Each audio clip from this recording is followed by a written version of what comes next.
Well, hello and welcome. You are listening to Of Dice and Destiny, a homebrew Dungeons and Dragons campaign that has been set in the world of Albion. In this episode, the quiet of the literature and learning is over. Jess, well, she has to face some consequences. And, well, let's just say the Azure Watch wants some answers.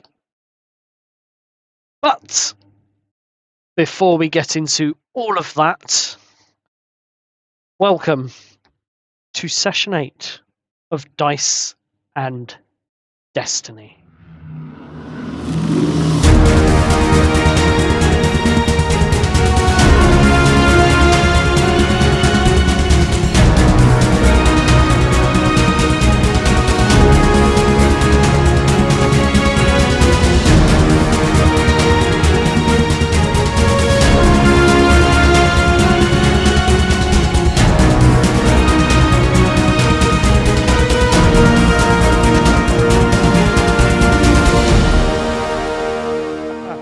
All right. Welcome. So that's how we're starting this show with everyone died.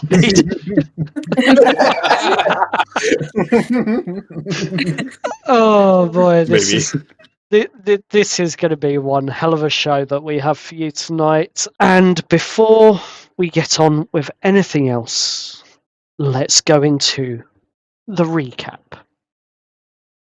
Previously on Of Dice and Destiny, after the chaos of Razorback's Alley, the party took a step back from swinging blades and wild magic and tried something rather radical, actually learning how this world works.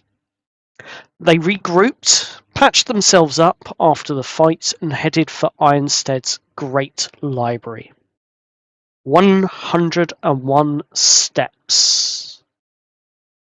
It's one of those things that makes you realise, especially for those of the modern world that have arrived here, how lucky they have it with elevators and lifts and things. But regardless, you headed up to Ironstead's great library and conquered the steps, though out of breath somewhat. And when you got up there, this place of stone, silence, and shelves that go further than Steve is comfortable looking. Well, let's just say if Razorback's Alley was about survival, this was about understanding. Aurora went hunting for answers about the power that flowed through her in the alleyway, and through dusty tomes and temple records she found Shantae, goddess of harvest, hearth, ordinary kindness, and more. Not a distant myth, but a very real presence whose blessing aura has been quietly sitting on Aurora's shoulders since they've arrived. Steve buried himself in beginner grimoires and spell theory, realizing that his magic isn't just a glitch, and wizards can go boom, but probably shouldn't, as it's more of a discipline. Cantrips and first level spells turned from half-remembered chaos into something that he could actually structure and control, with a lot of note-taking and a few sneaky phone photos of the pages, so that he had them for reference. Aspen did what Aspen does best. She observes. She went behind the curtain, so to speak, past the beaded doorway, and she found the librarian's conspiracy board. Receipts to titled nobles, notes about a little red book ledger, and a torn map labelled Council of the Seven. And a red thread several names. One that stood out, Va Shoven, an elven name, which she had the librarian help her learn to pronounce. Va Shoven was described as being morally grey in a way that only criminals and politicians ever are. Chris and Jess pieced together the bigger picture whilst helping Aurora and Steve research Albion's tangled pantheons, Ironstead's recent history, and the uncomfortable truth that the gods,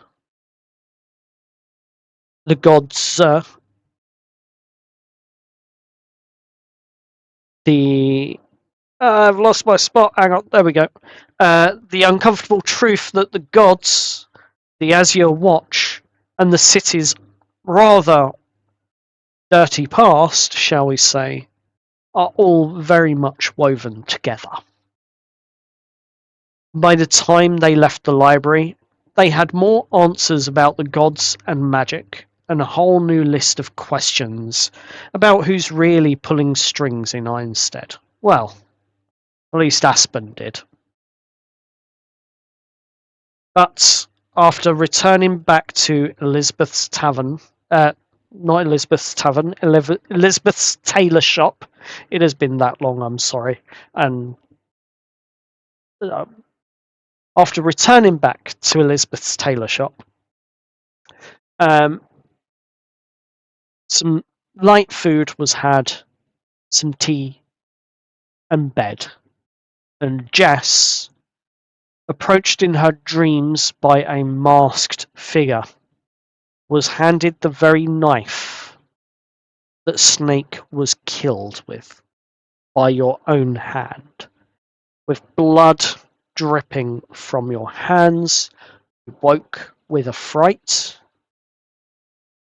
And at that point, it was 8 o'clock in the morning, and everyone else was just starting to wake up. You notice, as you look over, Chris, you notice that you notice that Aurora is not in her bed anymore. She's already gotten up. She's already gone out.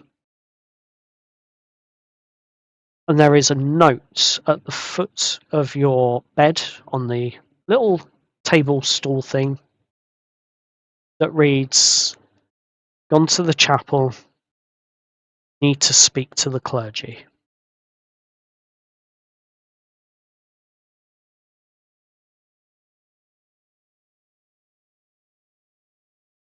Crystal stretch, kind of getting themselves ready, and just kind of, as they're kind of getting up and just shrugging on a bag and just getting all their stuff together, they'll grab the note, skim over it, and just put it in their pocket while they're heading out. Fair enough. As you begin to head out, you can smell freshly brewed wake nut juice and tea wafting up the stairs. And you hear the sound of Elizabeth cheerily chatting to what you can only assume to be a customer. As for the rest of you, you're all waking up at this point. I assume you're getting yourselves ready, giving yourself a quick wash down or whatever the case may be, and getting your clothes on if you sleep that way. But eventually, as you are waking up, you all merge in one of the back rooms behind Elizabeth's shop. Table is laid out. There is fresh fruit, fresh meat, and fresh coffee, wake nuts, and fresh tea. As you sit down, to enjoy breakfast. Elizabeth calls from the front. I won't be long. Just serving someone, and then I'll be right with you. Eat without me, it's fine. And she carries on chatting to the customers.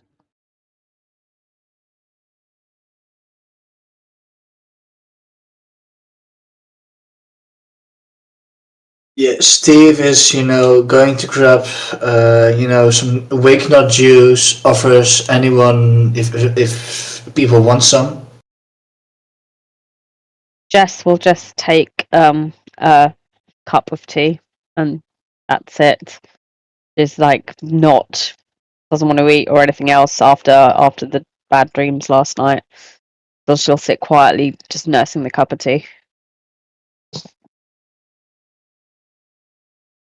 Chris is gonna grab a full plate and a good mug of tea.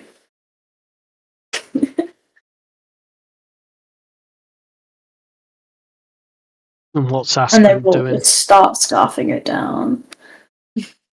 Yeah, I'll take you up on the offer of wake nut juice, and then I'll also stack a plate full of a bit of everything. Yes, Steve pours 2 cups and hands one to Aspen. Aspen. Yeah. It's been how many sessions? 8. It's been a month, so As you're cheerily and happily, in some cases not even, eating away, Elizabeth finishes up and you hear the familiar chime of her doorbell. Ding-ling. As the door closes and the customer leaves. You hear the succinct thunk of a deadbolt being put in place. And you hear her footsteps coming towards you. And as she rounds the corner and looks over at all of you,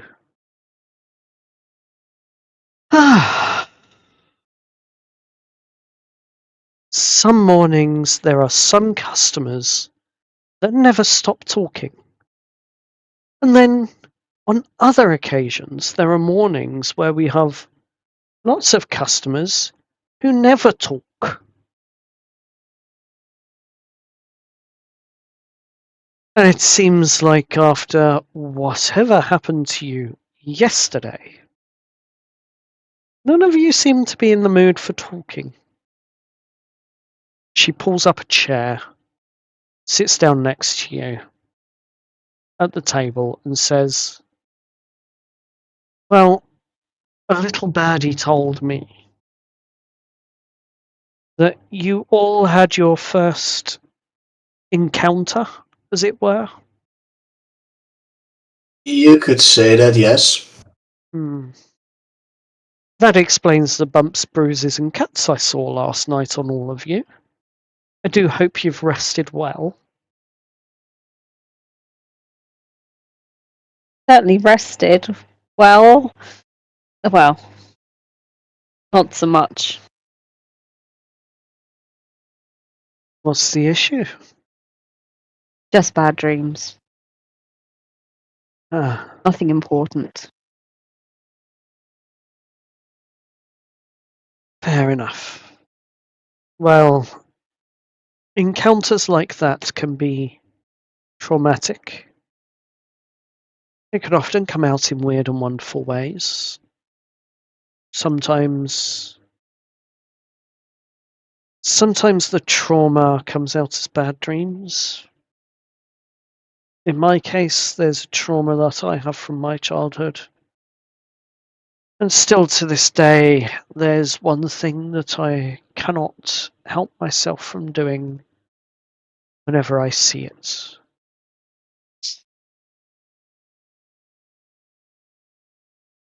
What would that be? Jess's interest is piqued by this. She pulls out a small cord from her pocket It's red, and it has 2 small little bells tied to it on one end. And she starts rotating the 2 bells between her fingers. At the sight of blood, I will sit for hours on end, twirling this between my fingers. Don't know why. I've had it since I was a child. But it Does it comforts help? me. Yeah. So it helps. It comforts me. It helps ease my mind of the problem that occurred back then.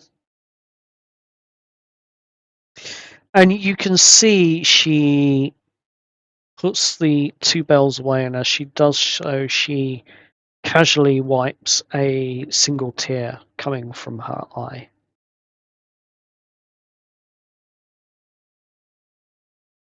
Jess is not going to press on this for now. She's too preoccupied with her own thoughts.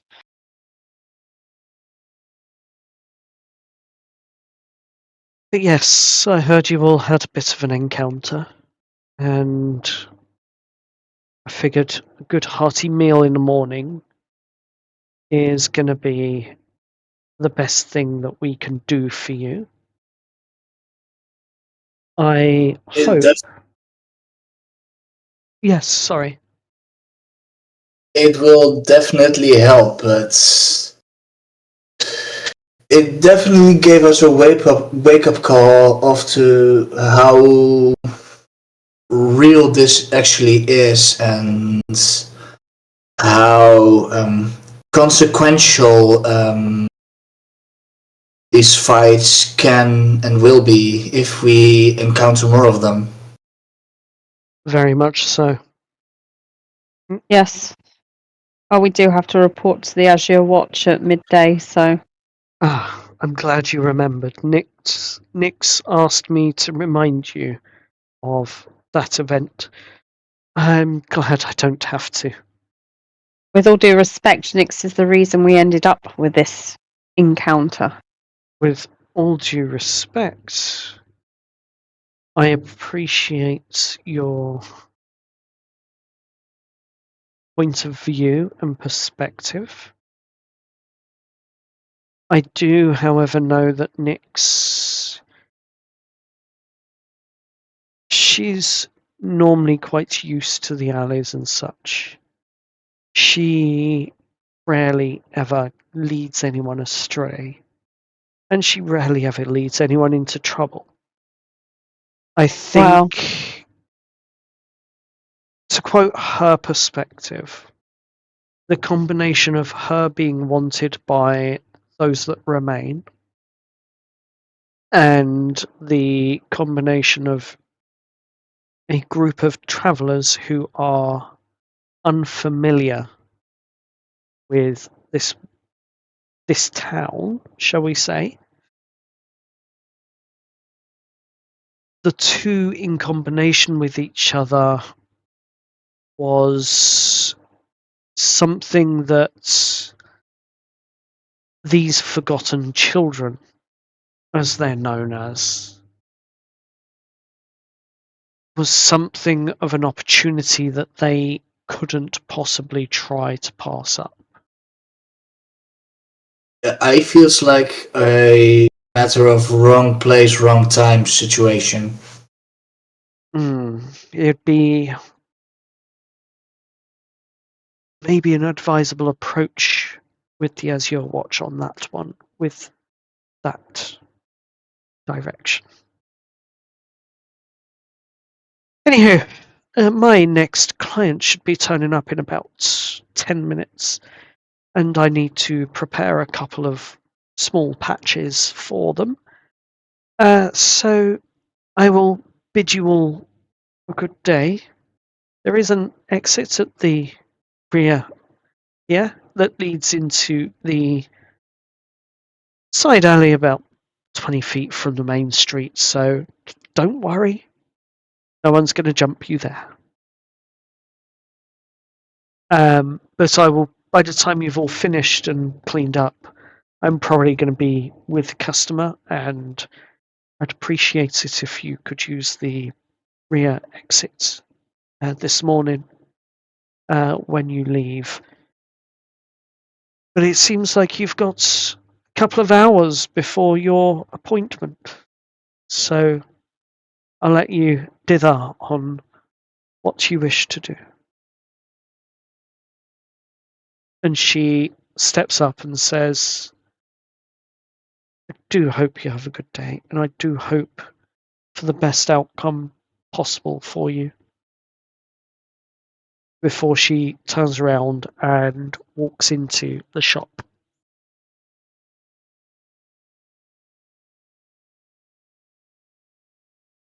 What are you doing? What are you discussing?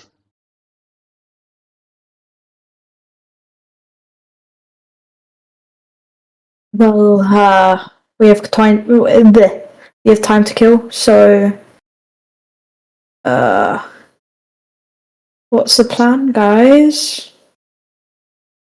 Well, I feel like we should be honest about what happened, and really not try to blame one of their members, because I don't think that they will take that lightly. Yeah. I was really more talking about what we're going to be doing before we get to the Azure Watch.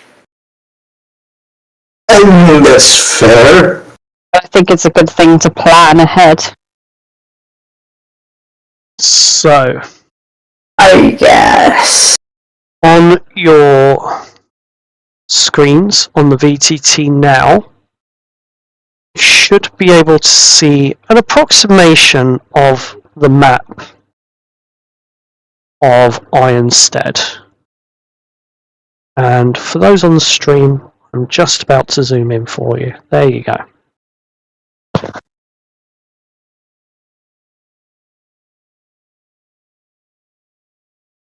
Places that you are familiar with or have seen reference to are what is listed here.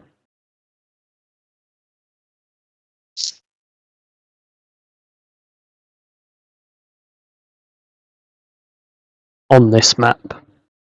But you have the Festival Square, which is almost directly in front of the Azure Watch headquarters. You have the Market Ward, which is just off to the south of the Festival Square. You have the library. You have the Artisans Quarter, where the chapel and the workshops are. You've heard mention in a couple of the books and that you've researched of the granary, and you know there to be another chapel there, which is likely where Lou has headed to seek members of the clergy at this point. And just outside from your studies, you know of the old windmill just outside because of Shantae and your research when you were in the library. There is also the dock ward and the Azure docks themselves to the south. But it is up to you how you wish to spend the day.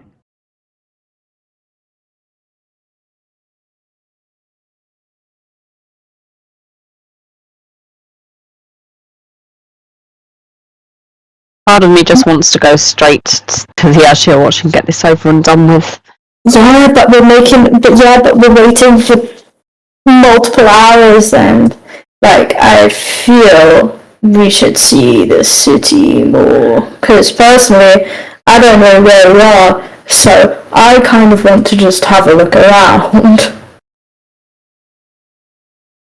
How do we track time here? Bing bong clock, I assume, is somewhere. Have you seen a clock here yet? Yeah. I tell you what, if we go out and look around the city, maybe we will see a clock.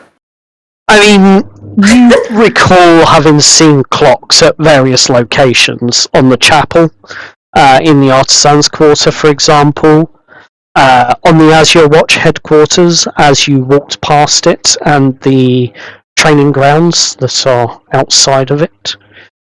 You are familiar with a couple of other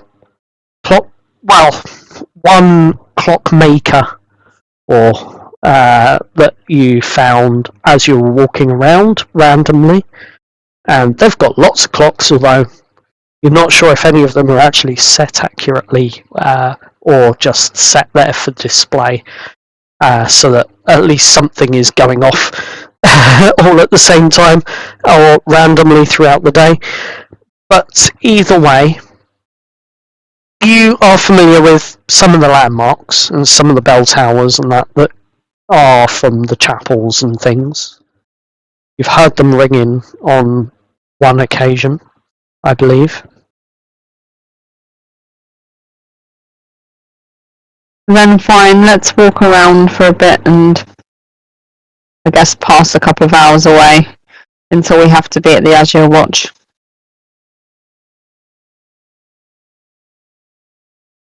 Do we have maybe like a map or something?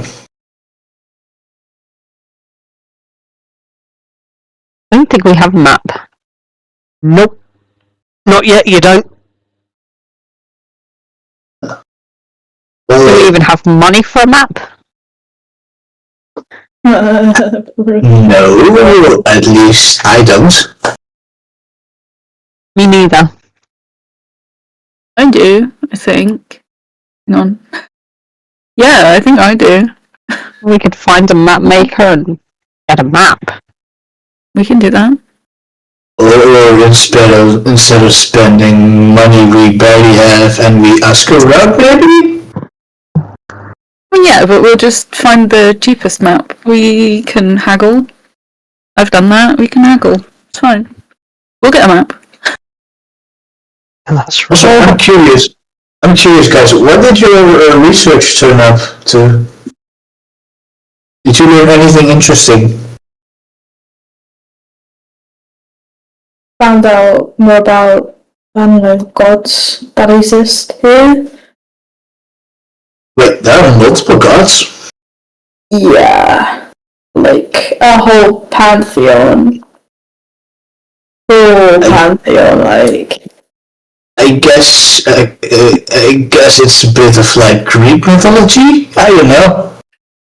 I mean, if you were to compare it to everything, I guess. But like, there are multiple cultures that have multiple gods. Huh. So as well as annoying the locals, we've got to be careful not to annoy the gods.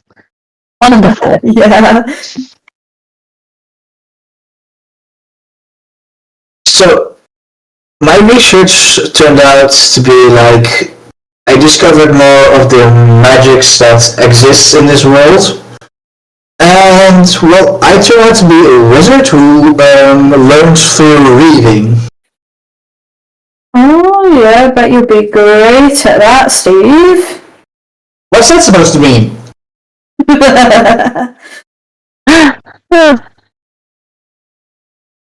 Careful, I learned a new spell I might use on you if you're not being careful. Oh, yeah. And Chris is kind of like moving around, jumping around, got their fists up in a fighting stance.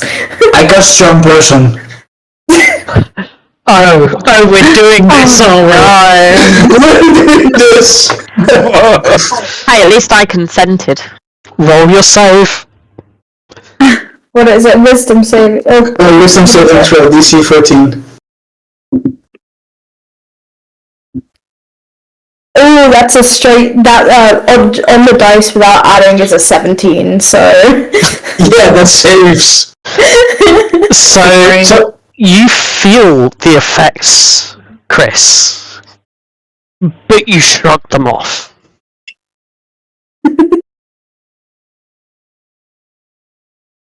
And Chris is gonna keep kind of like bouncing around a little bit. He's like, I don't know what are you trying to do, but you know, probably. Oh, and they're just throwing out like little jabs in the air. Steve's martial arts kicks in and he tries to grapple you.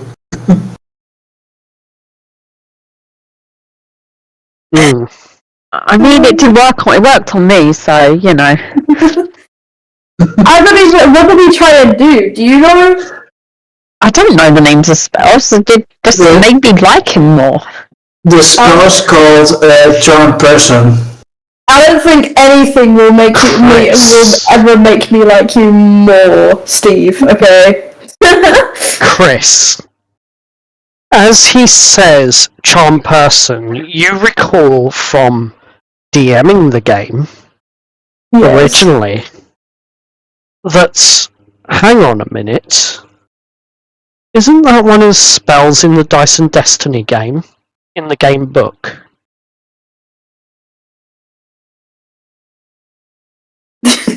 Yeah. Okay. But anyway. Whatever.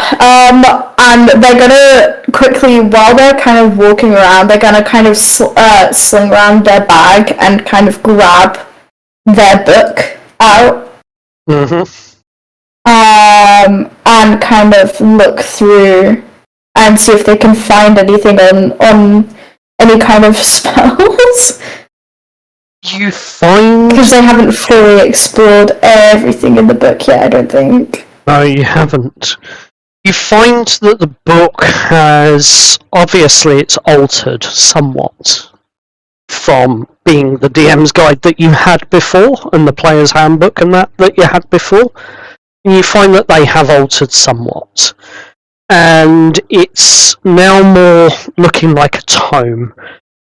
And as you're looking at it, it's almost as if it's recording knowledge that you've learnt of this world in the same style as your DMs and players' guides that you had from the Off Dice and Destiny campaign.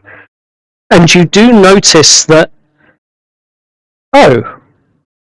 cantrips and level 1 spells for wizards. And to an extent, some of the information that you've learnt on Shantae and clerical magic has all been not revealed as such, but is now clear and easy to read compared to the rest of the book, which as yet still looks like undecipherable runes.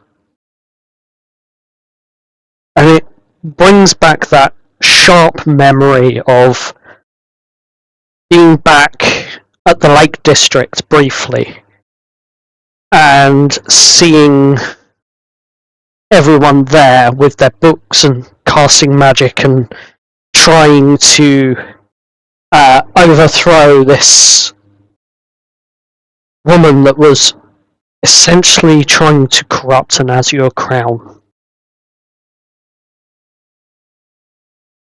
And then you snap out the flashback briefly.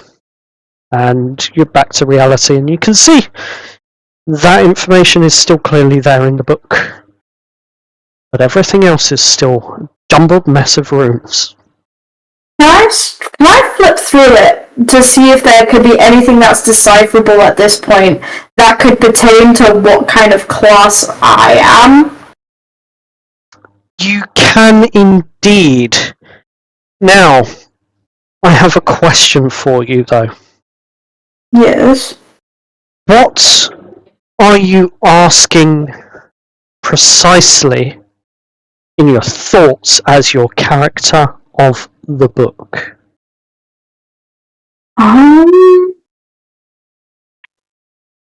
That probably, like... Oh my god,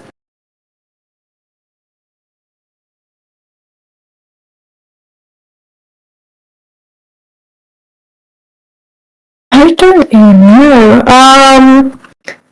They're probably thinking about,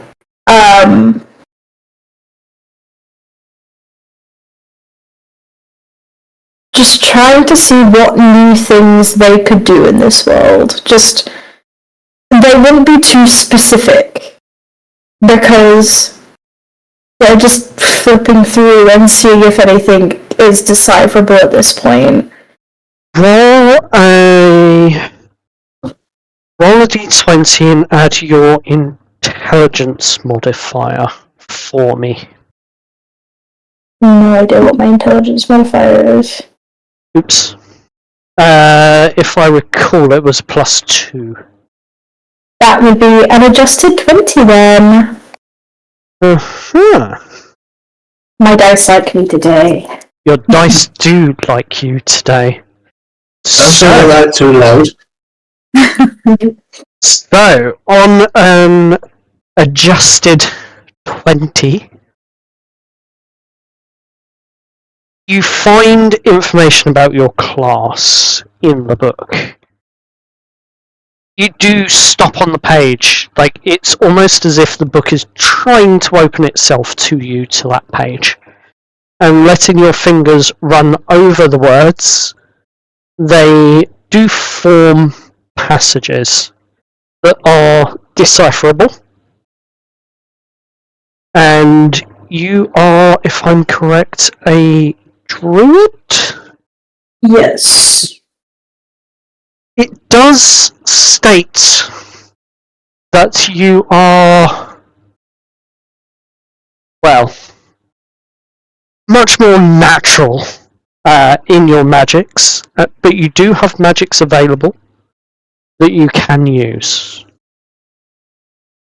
It's just you need to tune in to nature a bit more, perhaps, for it to emerge as a feature of your character. Lovely. Chris is going to kind of look at that book in their hands, and then to go to Steve and she's like, well, Steve, if I'm reading this right, then I'm going to get loads better at magic than you. I'm gonna be so good. Oh dear. Well, have you found out what class you are? What kind of magic? I have. What are you exactly? Shut the book. He was like, but why would I tell you that? Huh? As you're... Yeah. Sorry. As you're having this discussion, I'm assuming you're all sort of walking around town, walking and talking and seeing different sights and things, yes? Yes. Excellent. Okay, sorry, carry on, Steve. Well, if Steve's a wizard and you're whatever you are, what does that make me?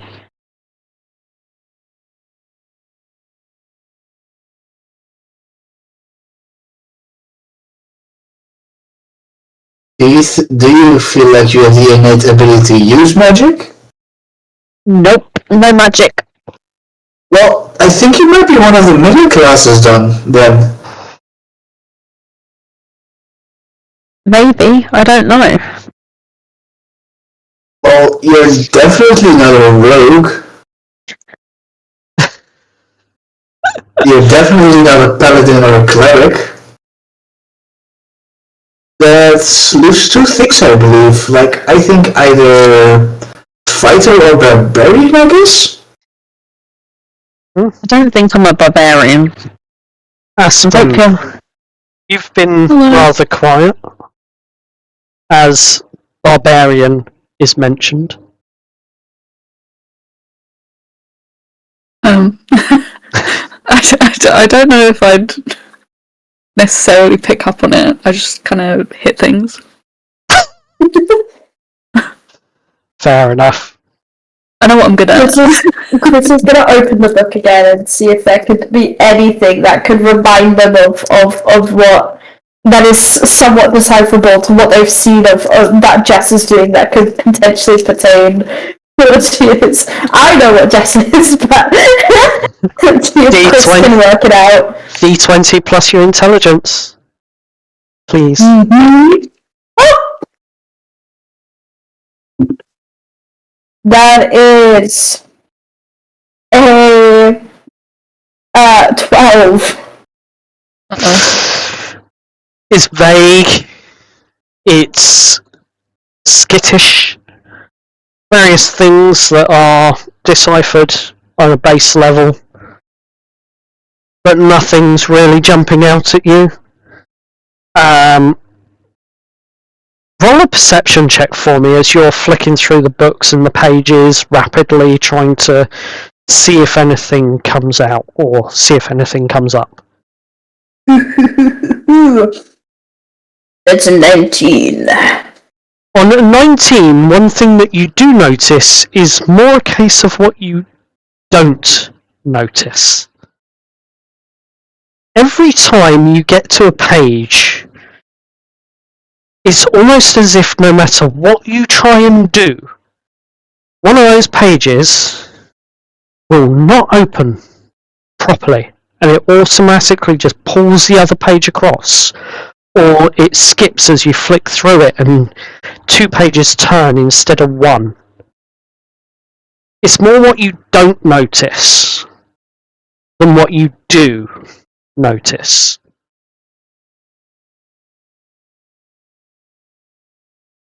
And it just seems as though this one class is hiding from you.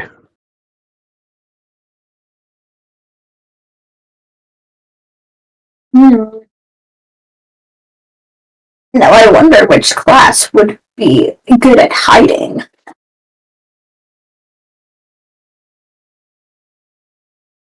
Hmm. Oh!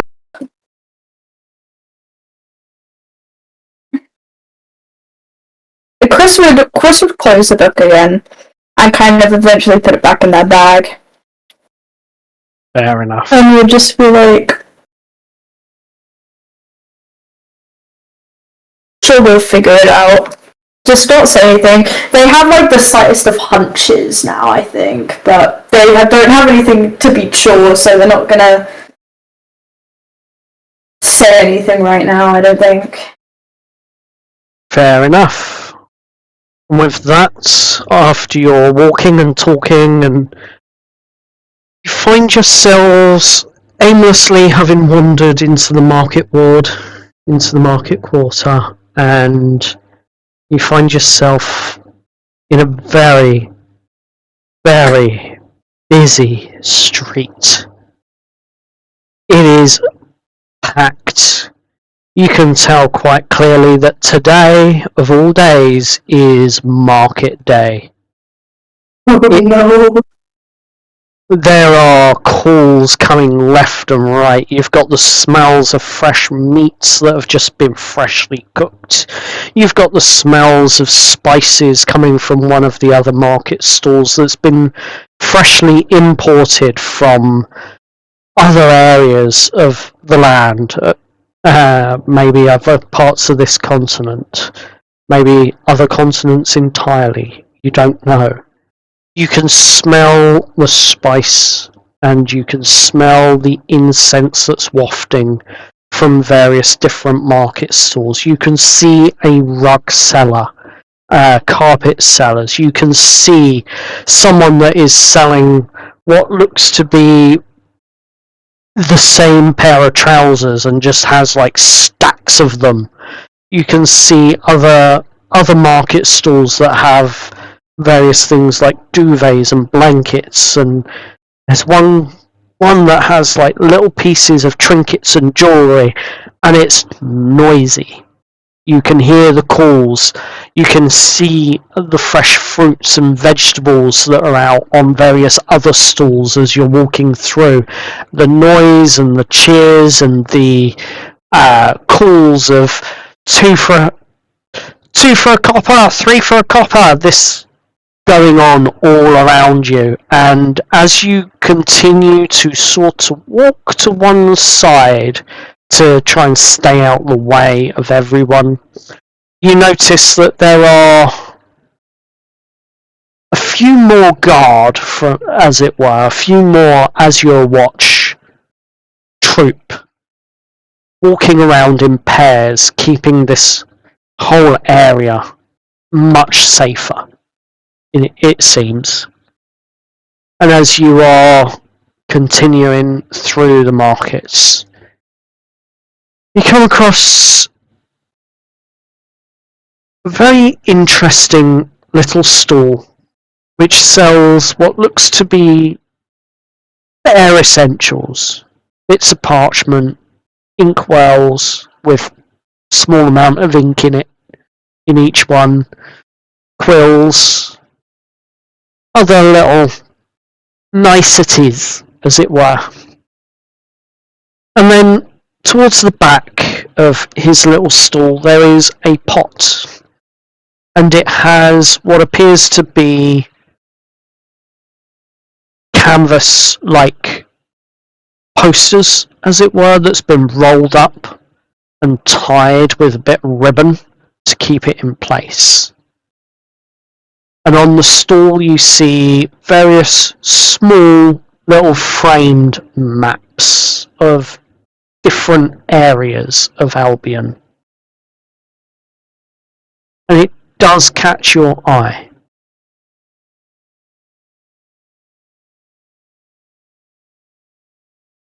We wanted a map, didn't we? Yeah, well, I guess. Didn't Aspen say she could haggle? Yeah, I can give it a go.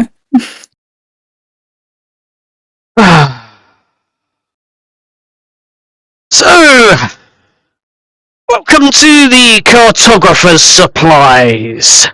Here for the maps, or are you here for the ink? Or are you here for the parchment suitable for plotting your course as you set sail on the seas and navigate the waves for whatever you need to... I'm not really selling this pirate lark, am I? Hi! My name's Roger. How can I assist you today? Roger, sick.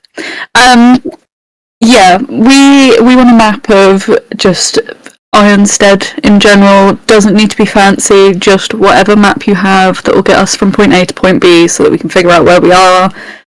Ironstead, you say? Oh, right, that's this town, isn't it? Sorry, I've literally got off the ship this morning. I was told to set up my market stall, and I cannot remember a goddamn thing about boarding that bloody boat. Either way, here I am, map of Ironstead. And he starts rummaging about through various different parchments that are all rolled up underneath, in like a hidden shelf underneath. Eventually he comes across one and he pulls off the yellow ribbon from it, unrolls it. Ah! There we go. I got one here for you. Must admit, not my finest work.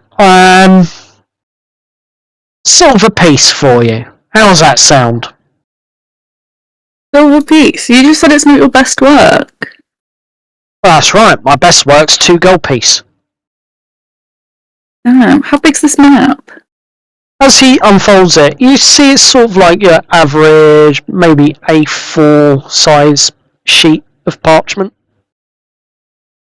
Okay, how much is a silver worth again, above table? Above table, 1 silver is 10 copper. And in terms of the human money, the silver would be essentially a £5 note. Okay. Sick. So, £5 notes. Okay. I tell you what, Roger. What would you say to 8 copper? Since it's not your best work and all, you know, like I'm sure there's like maybe some smudges, maybe some of the lines are a little bit sketchy, a little bit shaky. Maybe we can come to an agreement on 8? 8 copper, 8 copper, 8 copper. Tell you what, because I don't actually have any copper change. But what I'll do you the map for 8 copper, and if you want to buy any one of these little trinket decorations for maps, that's down the bottom here, and he points to a little tray that basically has, like, think of your Camden Market stall with like the tiny little pewter jewellery decorations that are absolutely worthless and absolute trash. It's basically like a small tray of that sort of thing. Okay. I'll let you have any 2 pieces from there as well, and we'll call it a silver. What if instead of the trinket, we do maybe some parchment instead? Top it up to a silver. Now, lady, this parchment is 5 copper on its own. 5 copper a sheet. This is the finest parchment, and the reason being is it's the parchment, linen, how it's been made, how it's been woven, how it's been. This is the premium quality parchment.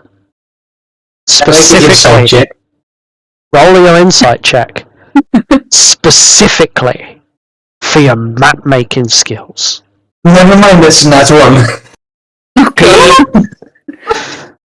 As far as you're aware, he is not bullshitting. This is gospel. How about? And Jess is going to pull out her really tatty camping chair. And it's like really old and falling apart. How about we throw this in, and you give us the parchment and think it's got to be more comfortable than that hay bale you're sitting on. And she unfolds the chair and shows him. It's like worth nothing. It was like in discount. It was like on discount in B&M. So Yeah, support. It's really important. Your posture and everything. yeah. It's a foldable chair. It folds right down into like a small bag like this, and you can unfold it, and it's a chair. He pulls So out. real easy to transport. He pulls out what appears to be a spyglass, as it were, like one of those magnifying glasses that you would use for reading maps with the light in it that you put on the page. And he pulls out one of those and he puts it right up to this foldable chair as he's looking at it, and he's like, "Oh, that's useless, isn't it? Let me have a look at that." And he holds his hands out as if to say, "Can I have a go?" Whoa, what if you break it? Yeah, sure. Thank you. And he very carefully he unfolds this thing. Now, the way those foldable chairs work is they split with the legs so that they form that sort of basin with that triangular basin. Yeah? Yeah.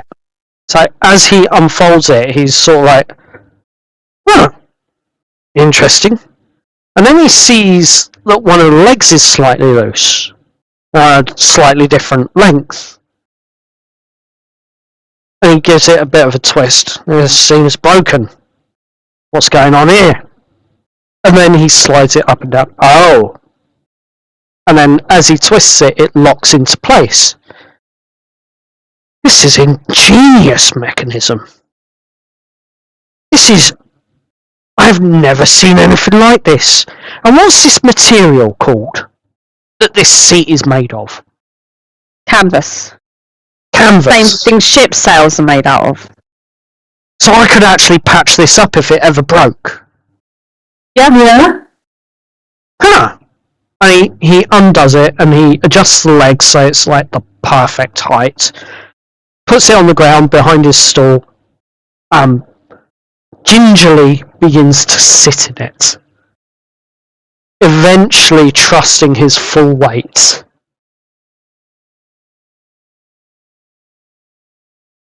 Oh. Do you know what? You're not wrong. This is definitely more comfortable than that hay bale.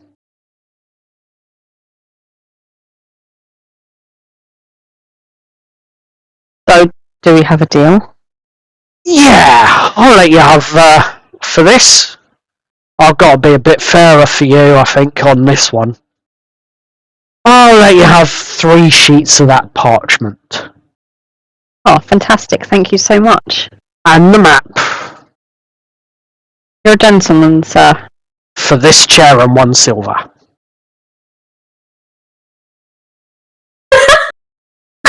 It's 5 copper. The chair's priceless. Yes, it's not from here, it's from foreign lands, where the finest craftsmanship. And you even said yourself you've never seen anything like it before. It's ingenious. Just think. That could be an original patent for you if you work it out. Exactly. If you showed it to an inventor, they'd be able to make more of them. You could sell them on your stall. Think of all the money you'd make from this one chair. We've made an investment in your business. Well, now you put it that way. See? Oh, let me think about this. Do you know what? We do have a meeting to get to. Just Do you know- so you know. Do you know what? Roll me a persuasion check, please. Absolutely. With advantage. Okay. Now, I don't know what you mean about patents. 23. Oh, shit.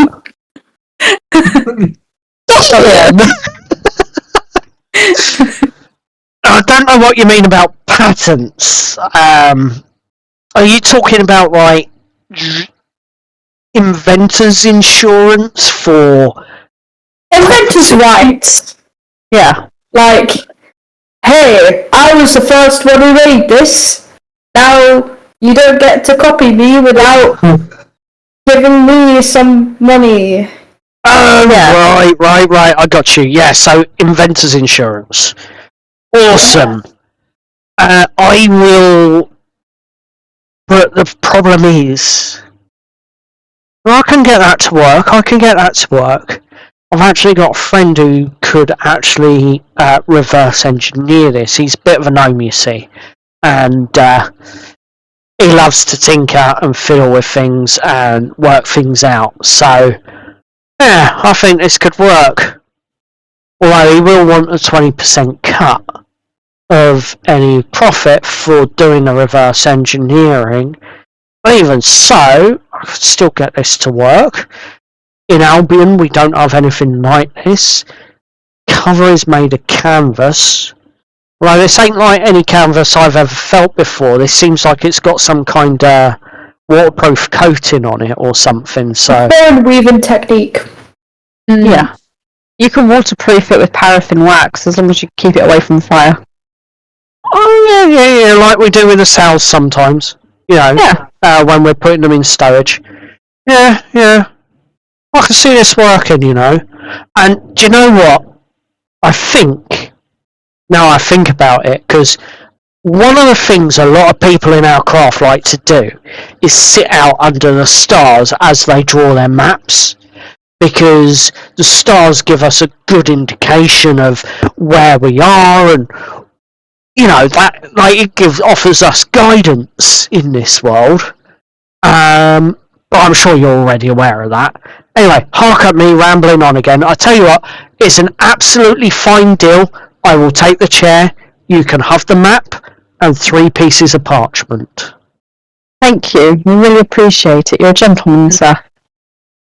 Oh, no. You say this is unique and there is not... Do you promise me that I am not going to ever find another one of these on this continent, in Albion? Oh, yeah, absolutely. And if I go... Yeah? Yeah, we've only seen this one. Okay. If I go to the... insurance office for inventors, the IOI... Yeah, IOI, but anyway, if I go there, I'm not going to find anyone with this design. Yeah, I swear on it. I certainly look. If you find anything like it, then it's definitely not like we have not seen anything like it, right? This is the only one that we have seen around.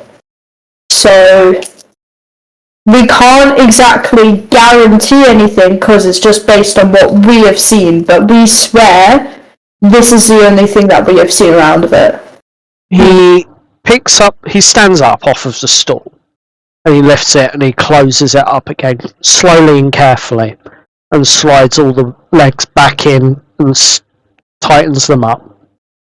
And then he spots the label on the underside of it. What's this B&N? That's the inventor. The inventor of this product. Well, I had it custom made for myself. The craftsman, yeah. So it's Yeah. not like It's not actually insured by like the inventor's insurance office. Bruce and Mike. Yeah. Right, Bruce and Mike made this chair for you together, and they didn't bother to insure it. Well, they are absolute mugs. I really hope you got this for a really good deal. Yeah. About a silver piece. Was that all it cost you? Yeah. Damn, you're good negotiators. I'll give you credit there. You do well in our trade. Huh. Right. Anyway, I'm going to work on this marvel. I normally come back here maybe once every 3 to 4 months. So come back then, and by that time I'll have all of this chair figured out, and it'll probably be insured.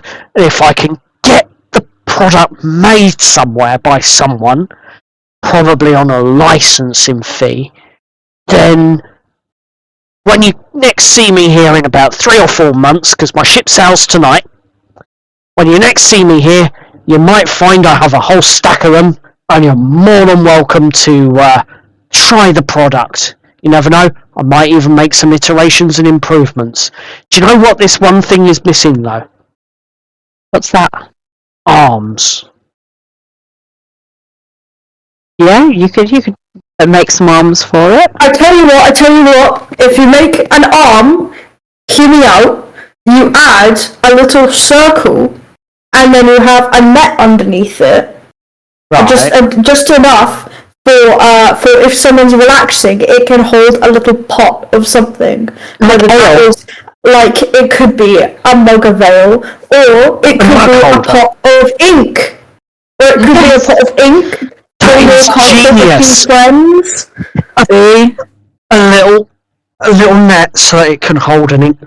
You are geniuses. Right, I'm going to get these ideas written down, and you're going to be blown away. Right, I think I need to pack up shop. This is worth a fortune. I got to go working on this right away. I bid you all a good day, and do come back. Do come back. My name's Roger, and very, very soon it won't be B&M you see on the label. It'll be Roger's. I need to find a word for sitting that begins with R. Camping chair. Sorry? Camping chair, because you can take it with you on the road when you go camping. It's a camping chair. Roger's. There you go. Roger's camping chair. Huh. Or collapsible camping chair, because it folds up. CCC. Or Roger's Resters. Roger's rest. Have it a nice thing of resting, you know. That's a ring to it.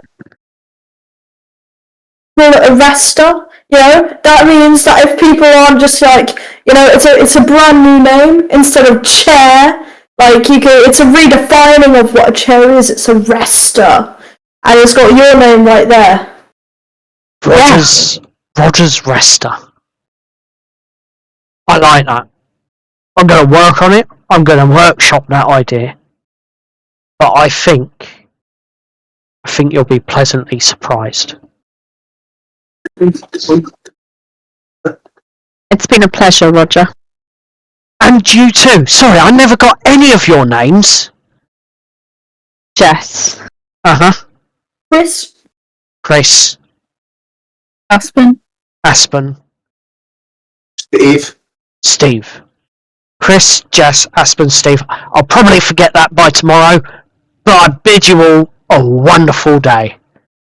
You too. Bye, Roger. Ciao. Have a good one. Whatever your day may hold.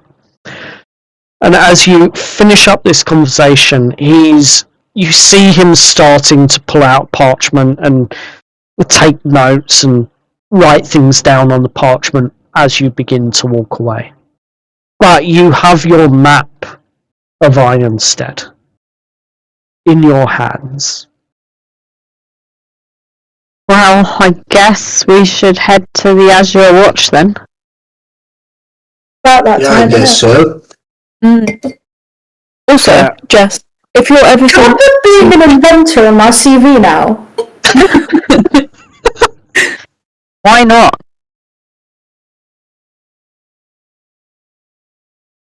I mean, technically speaking, you brought an existing thing from our world into this world. No. He doesn't know that. It was £5 in B&M. It works out to be 1 silver. Jess, you could be a salesperson. That was almost predatory. I feel like you would fit right in with like. Oh, loan shark Jess! Your Steve already grown.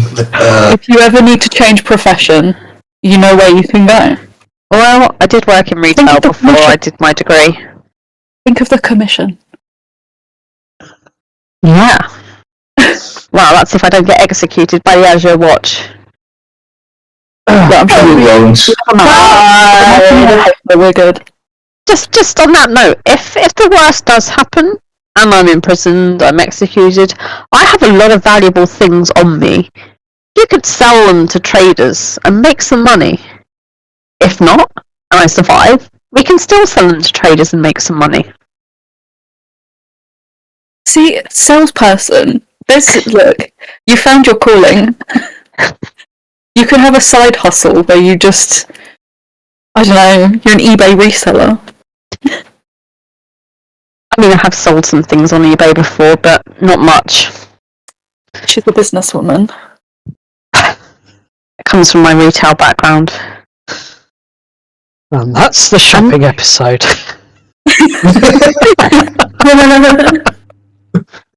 Hey, I've still got some instant tea and coffee packets.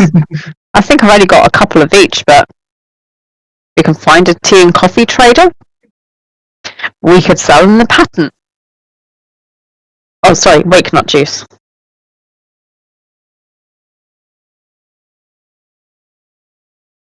As you are continuing, it's canon. As you are continuing your journey and walking back towards the festival square and where the Azure Watch headquarters is, you are finding yourselves hustled about a little bit here and there, hustled and tussled with the market crowds. But nothing untoward, no incidences or anything like that occurs as you're walking through. You get eventually to the festival square and you see the fountain that you saw previously outside the Azure Watch headquarters. And you can see on the festival square itself that it's actually been cleared now. And you don't see much of like the bunting or anything like that that was here the day before. So it seems like overnight the council, or what you assume to be council workers, have basically cleared the streets of the previous celebrations and festivities that were had for the Festival of Unity. What you do see, though, is a young squadron of brand new Azure Watch members going through various drills.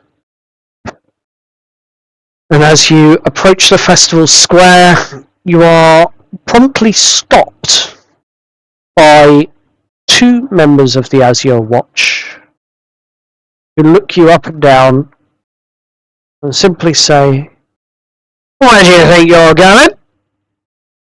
We're here to report and fill out some paperwork about an incident in the alleyway. Nix has probably told you all about it. Nix has not told me nothing.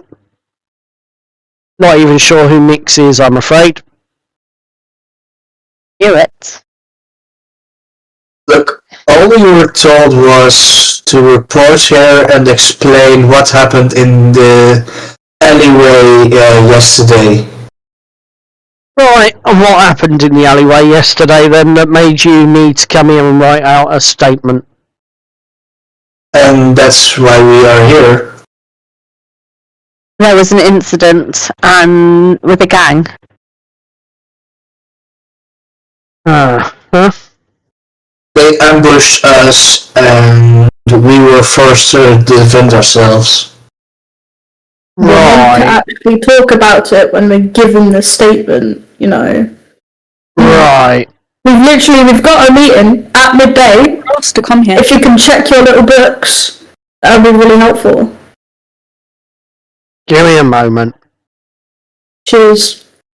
You see him stand up, and as he stands up, you realise he was actually sitting. And as he was sitting down, he was pretty much eye to eye with you lot standing. As he stands up, he seems to grow another 3 feet.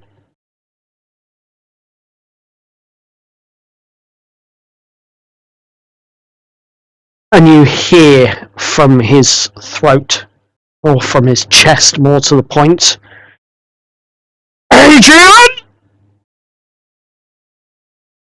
Are we expecting a visitors at midday?" But it's a low grumble, almost. You only can understand it because he's saying it quick enough, but you feel that naturally it would be said slower, rather than in common at a slowed down pace. And a few moments later, from across the other side of the festival square, you see someone else stand up. Once again, another giant, as it were. And he looks over towards the first guard here. "Yep, I have total of 5 on my books. 5 guests at midday. Here to see, I think it's Calvin, who is the statement advisory person today." "Yep, Calvin. 5 to see Calvin." He sits back down. The first guard sits back down, and where he's sat, the lower half of his body appears to be hidden by a hedge, so you can't even really see it as such, because it's like a wall and a small hedge in front of it. But it looks like he's standing up at a normal height now, even though you now know he's actually sat down.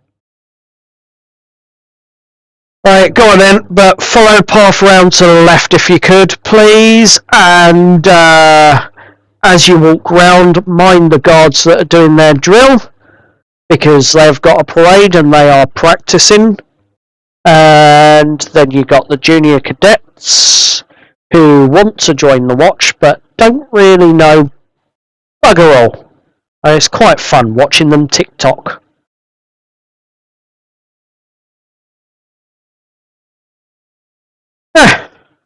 Off you go then. It's supposed to be 5 of you though. Yeah, Brenna's off. She's off. She's doing. She's visiting some temples at the moment. She's gone to repent then, has she? Whatever this may be. Very well. Very well. Off you go. And he turns back to watch the juniors as they are attempting to march across the square once more. We follow the directions and head to towards this Calvin bloke. Calvin! As you walk around the square, you can see some of the young new joiners to the Azure Watch that are doing the drills and what have you. You can see that some of them are marching properly, in time, arms opposite legs, not in line with their legs, and then there are others that just look really awkward, and they're not marching properly, they're out of sync, they've got their arm and leg forward at the same time, and it just looks pathetic.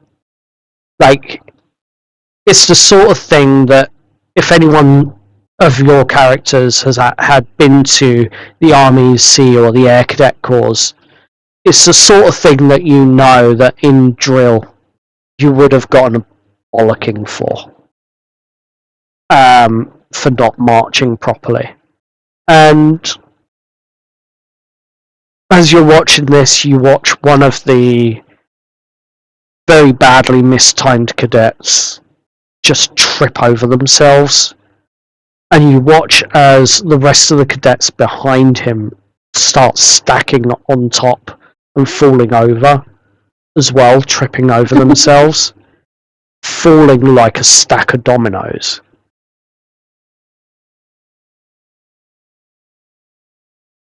And then you hear... It looks like they're trying to hold back laughter. And then you hear the shout from the drill sergeant, as it were. Get up! Jesus Christ! Did your mothers not teach you how to walk in a frickin' straight line? Christ, what are we recruiting these days?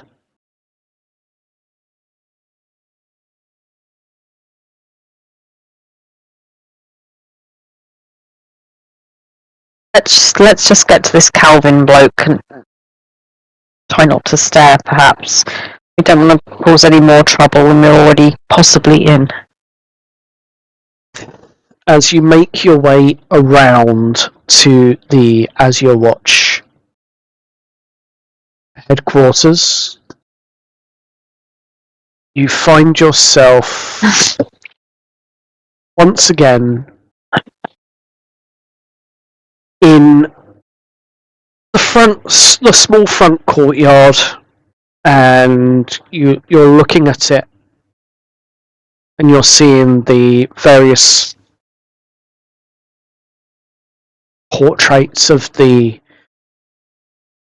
founders of the Azure Watch just inside of the door. The door is wide open, and you can see 2 Azure Watch guards standing at the doors, holding them open, waiting for you.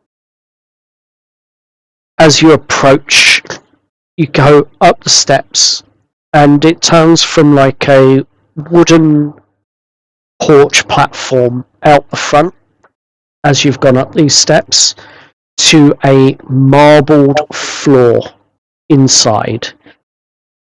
And there in the center of this room is a small pedestal.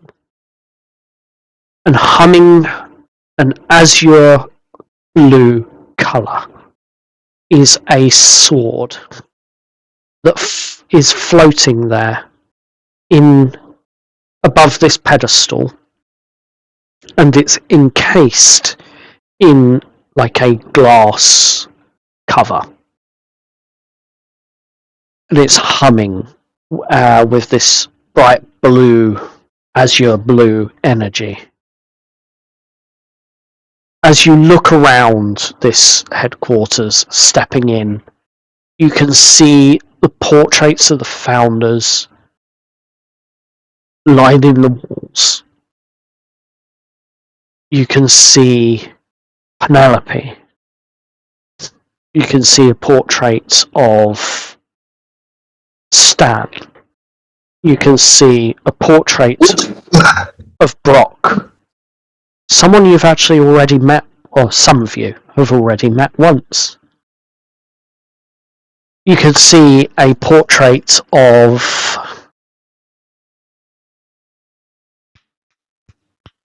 what her name was. You can see the portraits of these people.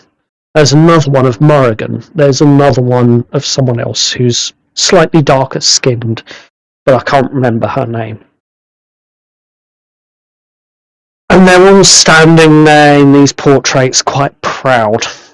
And you can see around this pedestal in the middle are the words etched in a runic script that seem to be decipherable to you all.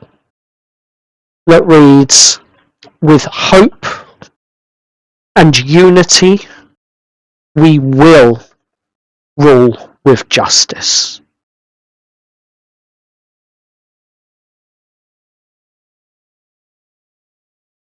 As you continue to look around, you can see various desks that have been set up. There's about 6 of them, 3 either side of the room. And they're all angled inwards slightly, so that each one is at that sort of diagonal, so that everyone can see everyone in front of them. And whoever's coming in through the doors can be seen.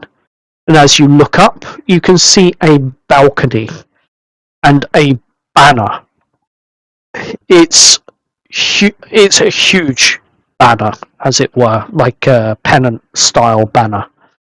But as you're looking up, you can see that this is a tapestry, and it is a brilliant azure blue colour.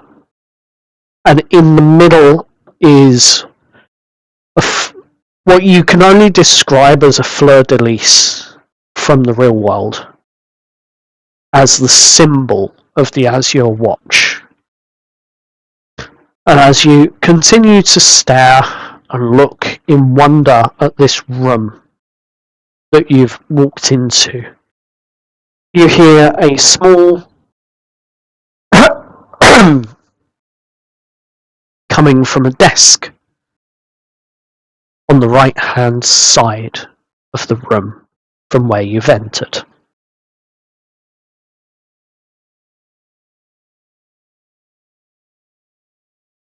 Are you Calvin? Yes, I am expecting 5 guests, correct? Yes, one of our parties at the temple. Ah, yes, I was told one of your party was healer by the guard that reported the incident initially. Very well. If I could have all of you follow me, please. We are going to head to the interrogation rooms. Don't worry, you're not being interrogated. Although we may have a few questions for you. I hope you don't mind. We are happy to answer any questions you might have. Yeah. Wonderful. That's exactly the news I like to hear. Cooperation is the key to unlocking whatever mysteries or misdemeanors has been wrought in this city. Don't worry, justice will prevail. You will get your just desserts, as it were, if that is the case. There will be consequences. But one of the first things that Lady Celine brought in was, and he looks over at Jess and the rest of the party, but Jess in particular.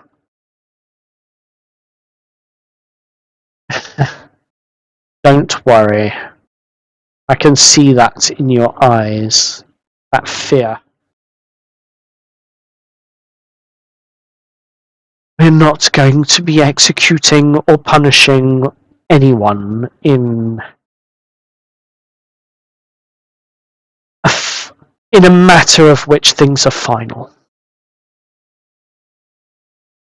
Jess will nod. Just relax.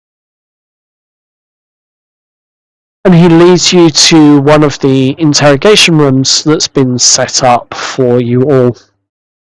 It's actually not too bad. It looks to be a bit bigger than maybe your average sort of one bedroom flat living room size room.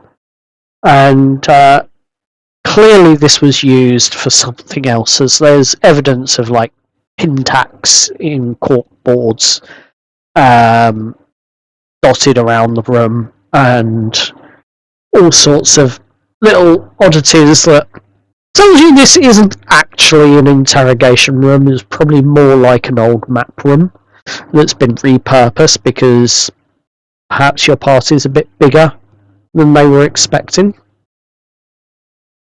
Forgive me, when you said interrogation room, I was expecting a dungeon?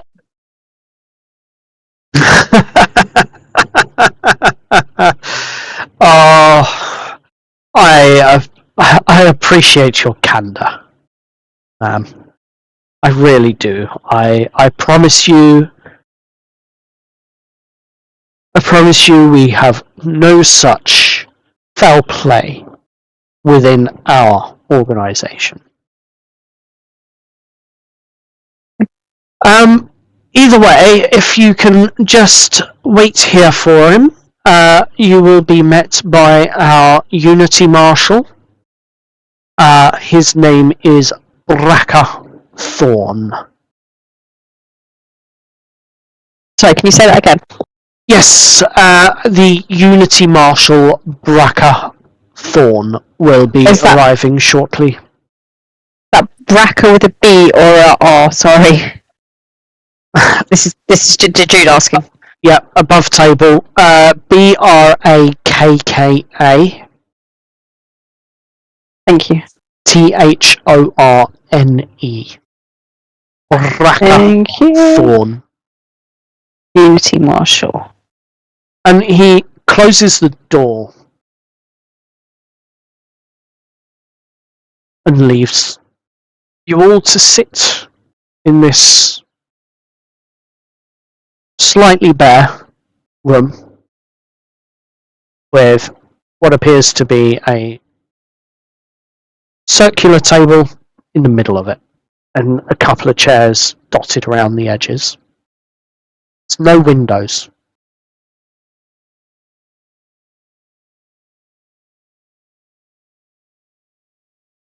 Kind of reminds me of my uni apartment.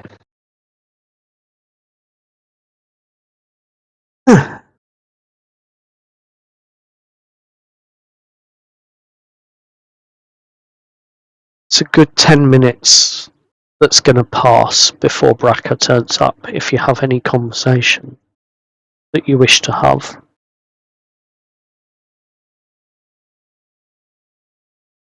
So I guess we just tell the truth.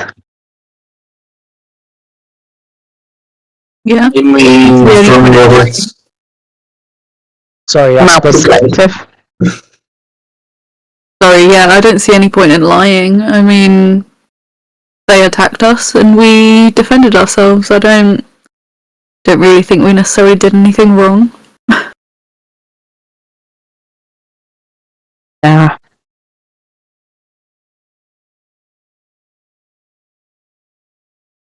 Well, you didn't do anything wrong. I still killed the guy. I mean, they were going to kill us, so I still don't think you did anything wrong either. I think we're obviously coming at this from the position of where we're from, but we're not from here, and I feel like things work a little bit differently. Wherever here is, things probably work a little bit differently. They were obviously going to kill all of us, so 1 life in exchange for 5, 6, however many of us there are, because apparently I can't count anymore. You know. I guess we'll find out. Look, they really didn't give us much of a choice. You actually taking down their leader I would argue that they got discouraged from that. Yeah, maybe. And if we were going to be in trouble, they wouldn't have let us go. So they let us go back to where we were staying and then just told us to show up again. So it's not like if we really had done something incredibly wrong, we would have been taken away right then and there. So Yeah, you have a very valid point. Maybe I'm just overthinking things.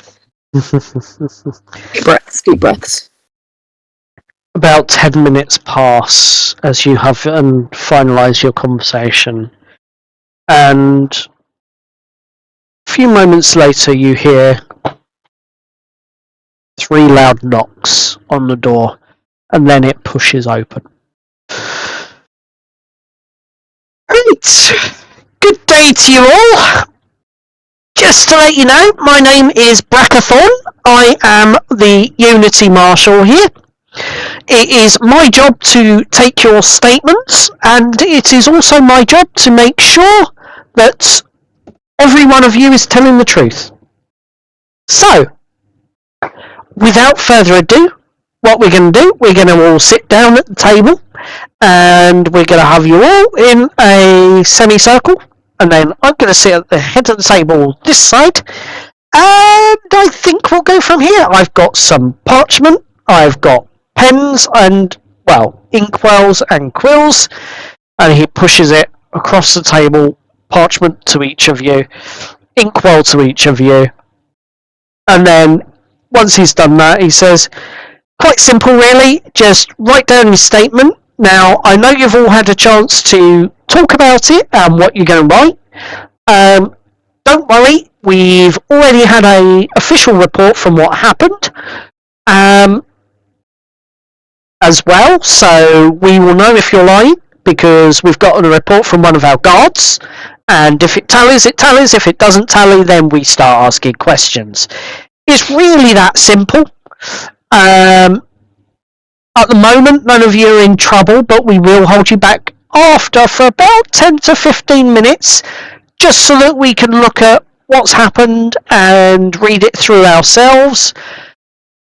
What we'd like is for you to write it from your own perspective, because at the end of the day, what you remember of the night is more important than any chronological order of the night, because we will be able to actually work that stuff out. We've got some really clever people who analyse all of this stuff and look at the evidence in the crime scene. For the record, yes, the area's been cordoned off. Yes, we have pissed off the local neighbours because they can no longer get in or out of their houses and they have to use the back doors, which is, annoyance for most of them. But it's okay, we'll have that all cleaned up by, I'd probably say, mid-afternoon, and then everyone can go about their daily lives as per normal in that little alley round that street. And hopefully we'll have an answer, and hopefully our... What do they call them again? Forensics. Hopefully our forensics team will have some information that will show exactly what happened to us. Right? They're good at deducing things and how it happened and analysing and looking at stuff and putting it all together. So don't worry about the chronological order, just write down what you remember and we'll go from there.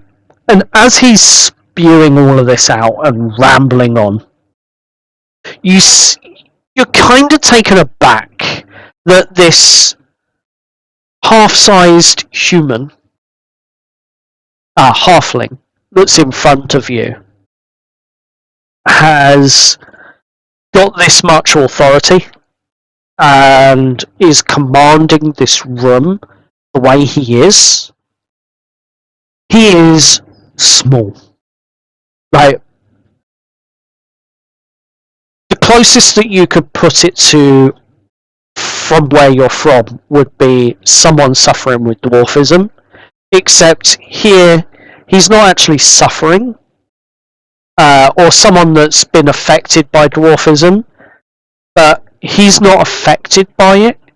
He takes it in his stride and it is beautiful. Right, he is perfect as he is. And it kind of takes you aback a little bit, because it's a little bit strange to see this sort of thing. Someone this grown up, this adult, but looking only about as tall as a child, but without any physical problems or anything holding him back in any way, shape or form.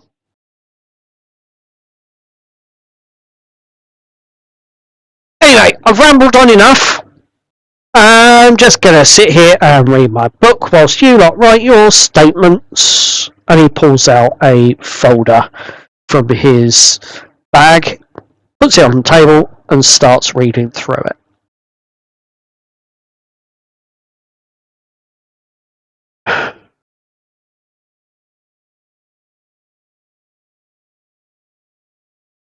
I don't all speak up at once. You're allowed to talk, you know. Do you want to go first? No. I will first then. So In them, aren't we? Are we writing them or are we speaking them? You are typing them out, but you can have a conversation whilst he's Okay. just sitting there reading his own documents.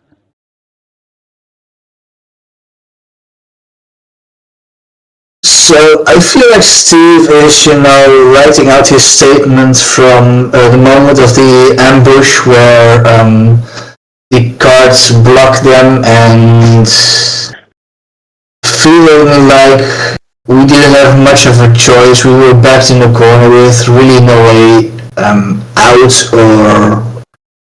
or to avoid combat. Where then Steve specifically decided, okay, we need help, and he casted this Thunderwave spell to alert guards. Cool. Jess will do likewise, but also include that Snake and his gang attacked. I can't remember who he attacked because I didn't write the notes properly. Oops. Chris. Chris. So Snake and his gang attacked Chris. I leapt to the fence without thinking and slashed at him. Didn't realise I'd got his neck. Yep. And yeah, that was it. And then obviously after that, the rest of the gang scattered and the guards arrived. As you all get about halfway through writing your papers, there's a knock on the door. Chris is going to spend a lot of time just struggling to write with a quill, until they eventually dig into their pockets and just drag out a biro pen and start using that instead.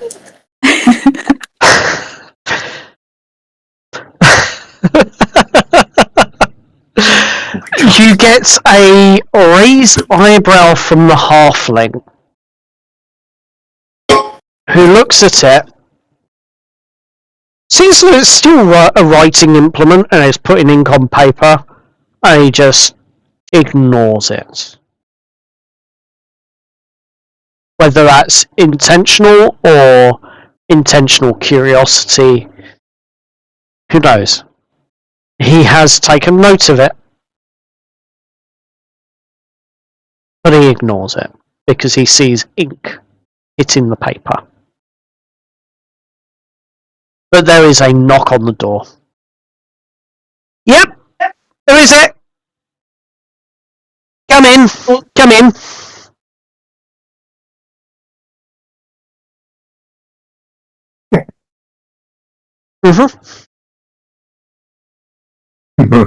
No.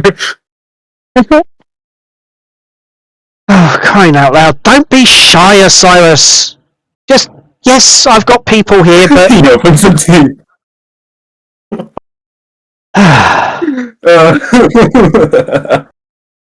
He opens the door and looks.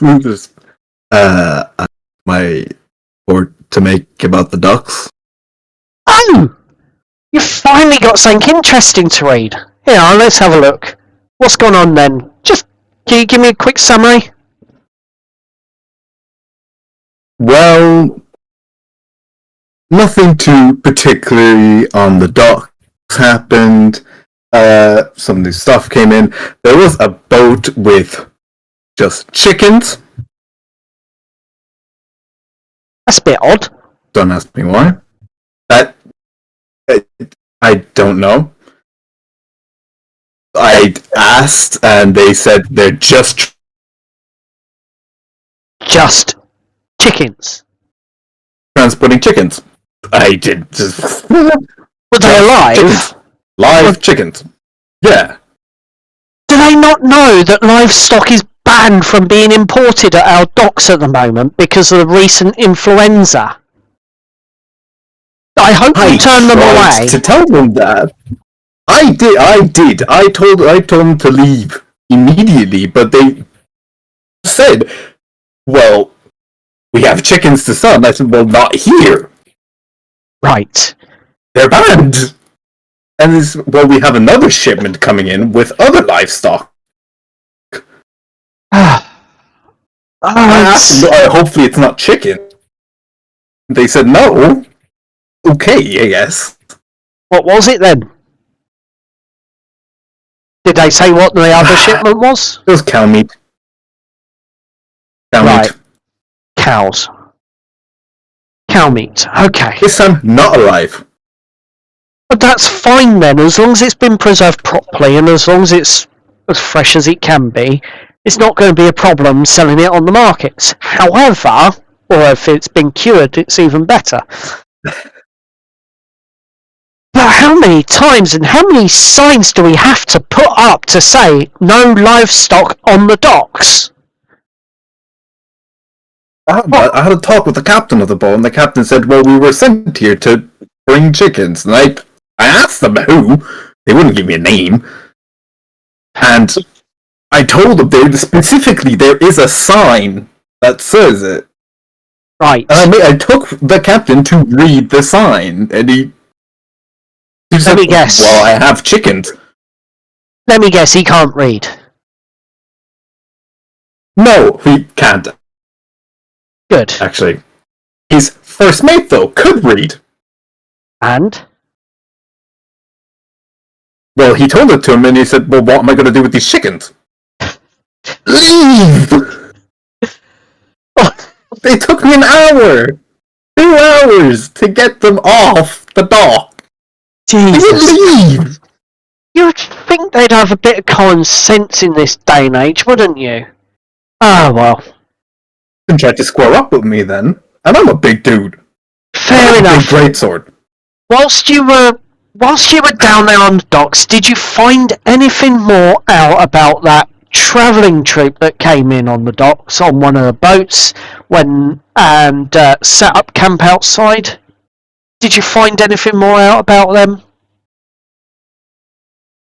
DM, did I find anything more about them? I don't know if I did. I don't think so. Roll an intelligence check. Okay, I can do that. Chris at this point is trying not to laugh because that entire conversation was very funny. Net 15 for a 8. And Chris, who works with who probably has worked with at least a group of chickens before, is finding it even more funny. All Jess can think about is they have chicken here. Yes, finally they have actual chicken. No, we don't turn them away. Fuck that. She will find some chicken somewhere. Find some chickens out in the wild. On an 18, you find out that the carnival troupe were waiting for You found out that the carnival troupe was the Marvellous Travelling Show, and they're currently camped outside the north gate of Ironstead.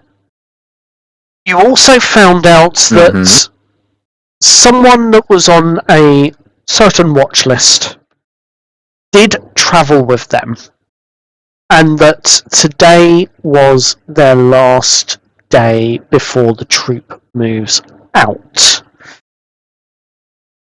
and away from Ironstead. This person, Va Shoven, an elven, morally grey character, Va Shoven.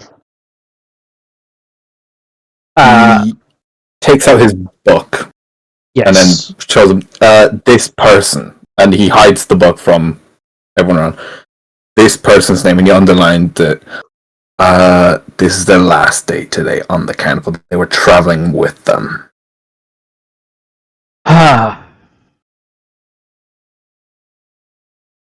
Well,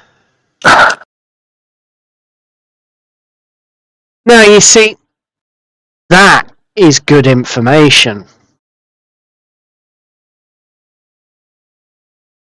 Right, hand the report in to the usual desk clerk. He can deal with it and file it away. As for that information, take that up to Lady Celine. And actually, do you know what? What?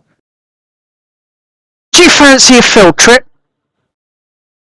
And he's looking around at the party that's at the table at the same time. Chris is just, he was fully been paying attention through this entire thing, is just looking at him and just like, what, us? Jess was about to say the same thing. What, us? No, him. And he points to Osiris. You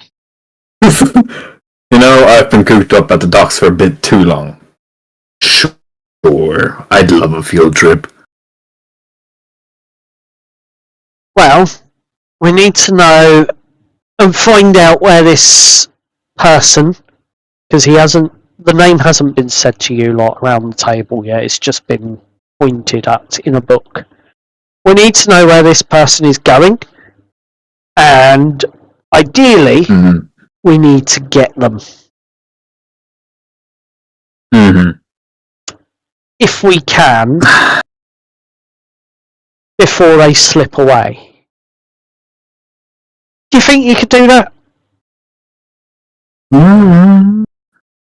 Of about a day till we leave the carnivals. I could get some information on it. Potentially. Fair enough. We need to give you some cover and a viable reason that you're there, though. And he looks back around at the party again. I think I've got just the thing. Would you not like to go to the carnival and see the Marvellous Travelling Show?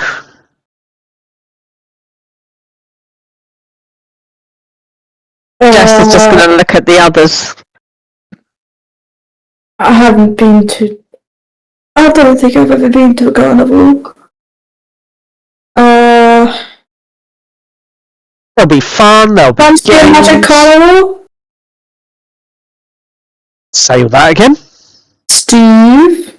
Magic carnival? I've actually got a question for you, sir. Yeah, go ahead. So, considering why we are here and we are, investigating a murder, or rather an incident that has happened, what logic would it make for us to, go to a carnival when we are dealing with a bigger issue? Let's When we're persons of interest. put it this way.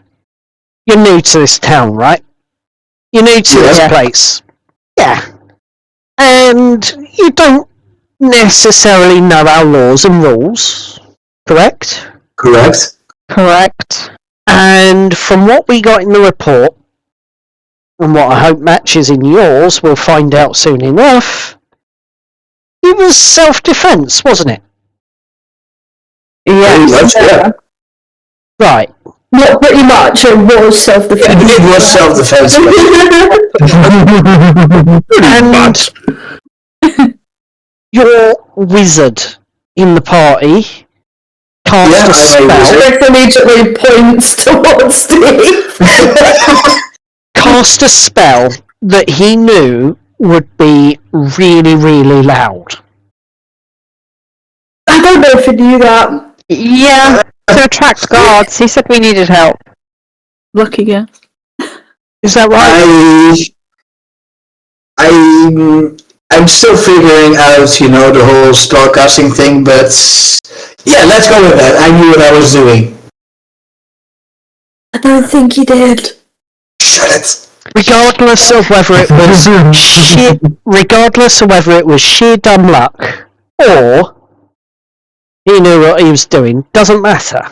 He deliberately cast something that would make a very, very loud sound, which I would assume he would know, correct? That it would attract certain members of law enforcement to investigate.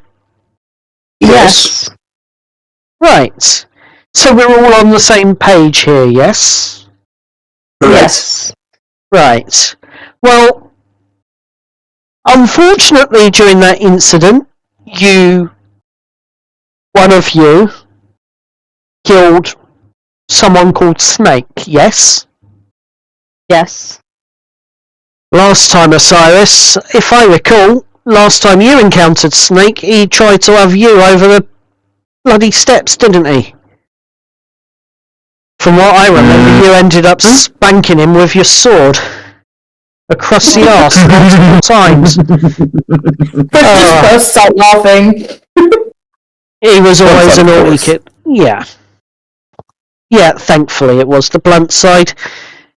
He's always been a naughty kid. He was always mixed up with the wrong groups, and I'm telling you now, those alleyways will be safer without him. But, Yeah. and this is the truth of it, right? Okay?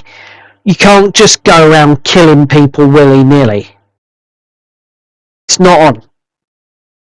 Even in self-defense. Even in self-defense, you shouldn't really go around killing people. It was an accident. Yep. I mean, that was, from what I can tell in the report that I got, it was a very precise accident. And, no word of a lie, that's how it's quoted in the report. Yeah, I didn't know what I was doing. They did almost kill our friend. In all fairness, if it wasn't him, it would have been our friend, and then we'd be in a completely different situation. As the friend in question, I did not feel very good. Yeah. Like, from what the guards were saying, you were barely hanging on until the healer in your party decided to actually do something and heal you, correct? Yeah. Yeah. This wasn't really how I wanted to meet with the Azure Watch. I was told to come here to get some shortbow training. Well, you'll have plenty of time for that, and I think they've got a short bow and crossbow and archery thing at the carnival, haven't they, Osiris?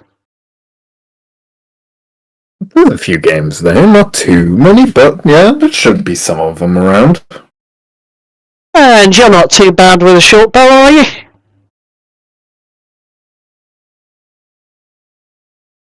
Well, I know you prefer your sword. The bow holds up his hands. It's like, the short bows aren't really my thing, but I can try.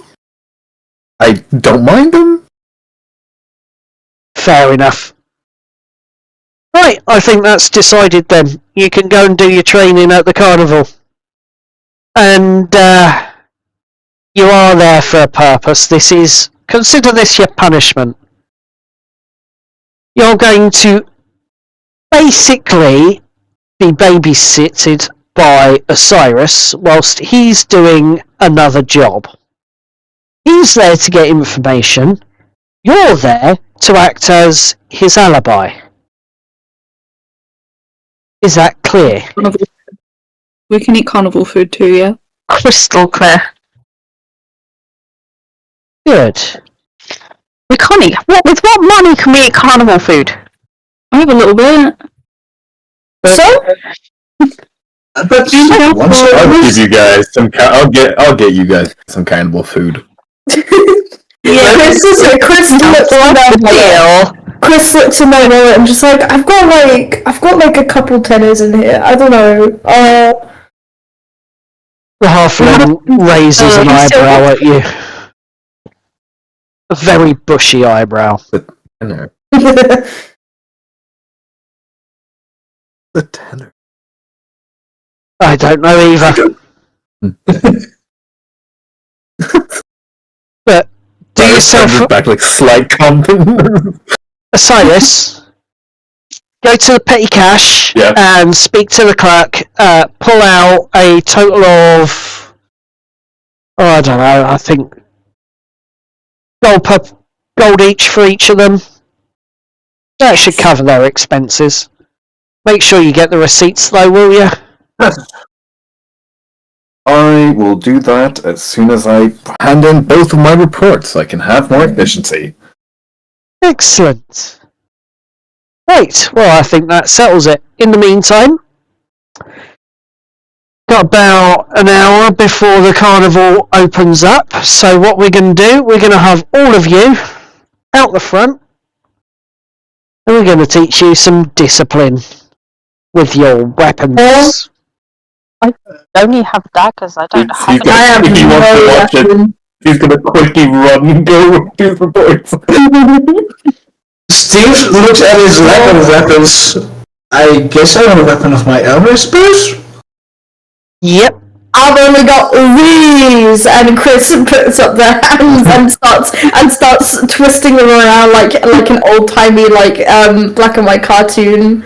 Not yet, like the cartoon or like that in silent films, like fisticuffs. Bess pulls out a kitchen knife, which is obviously clearly used for preparing food, and the dagger. I have a food. You've broken up. Oh, you've disappeared. My back. Nope. Maybe. Oh, maybe.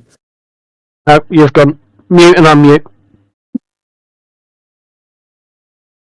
Am I back now? Yes. Yes. So yeah, Jess pulls out the kitchen knife, which is clearly used for food preparation, and the dagger, and she's like, I have a kitchen utensil and a dagger, and that's about it. Okay. I can see where this party is going. What about yourself? And he looks over at Aspen.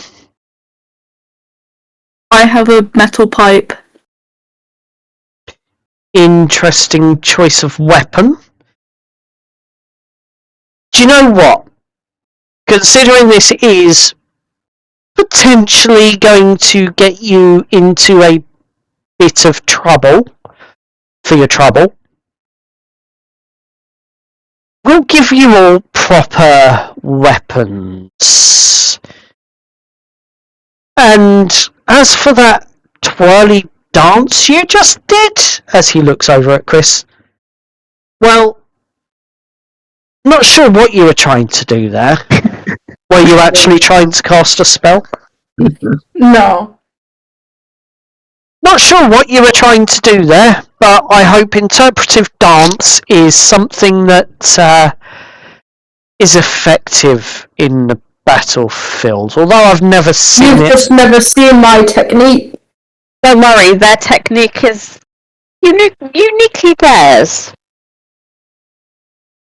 So I've heard from the report. Right, I think Osiris is ready for you, but let's head to the festival square. Let's get you all properly armed. And then from there, we can go and do some basic training for about an hour or so before you head off to the carnival. How does that all sound? Sure. So, just to fill you in on a couple of details, and yes, you're more than welcome to ask questions just before we go out there. Whilst you're there, we are looking for someone. That someone is a person, elven, in nature, and they're known as Va Shoven. I don't expect any of you to know that name. I know that name. Oh, I do. You do know that name? How? No. Yeah, me, right? Hang on. Wait. Yes, Yes, you. it was a person. Consult the archives, yes. How do you aware know? of this name. How are you aware of this name? Now I'm curious. We visited a library, and the librarian really into conspiracy theories and like red string and all that stuff. And they had that name up on this board for the Council of Seven. Council of the Seven.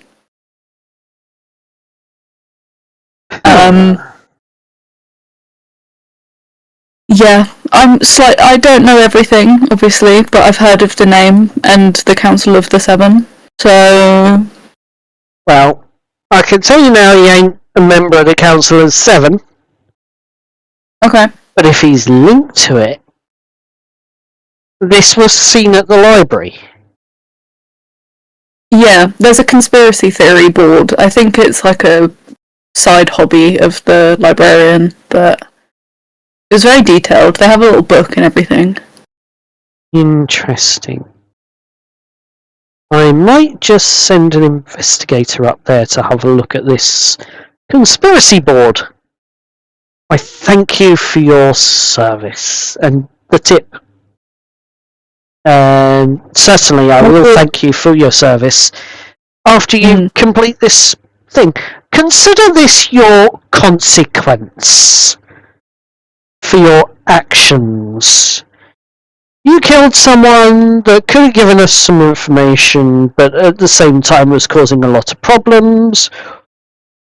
We are going to look the other way, providing you help us. So, what do you want? You want this guy captured alive? Yes, alive, unhurt. Mhm. And from what my resources have told me, he's leaving tonight. Normally he leaves ahead of any caravan he's travelling with. So we need to get in there and get this person found and quietly captured. I'd probably say before 8 PM. Now, Osiris will show you to the armory, where you can grab your regular weapons that you would prefer to be using. You are allowed to carry your weapons on the streets. Just don't point them at anyone. Please. Definitely don't keep any short bows or crossbows loaded. Not that short bows work that way, but we've had a few accidents with crossbows recently, so not fun dealing with that. Head down to the festival square. The drill should be finishing up in about 5 minutes. We'll have some targets set up, some training dummies, and you can all practice. And yes, we have some magical training dummies as well, which are not impervious, but they will reconstitute themselves once they've been blown to smithereens by whatever you wish to throw at it magically. I've got one more question. Yes. Considering as I'm a wizard and don't really use weapons, do you guys have like staffs or a focus or something? Well, ideally the focus is something that you would find and make for yourself. But don't really think we've got much in the way of trinkets that are available. Anything that you're particularly attached to? Maybe a gemstone or something?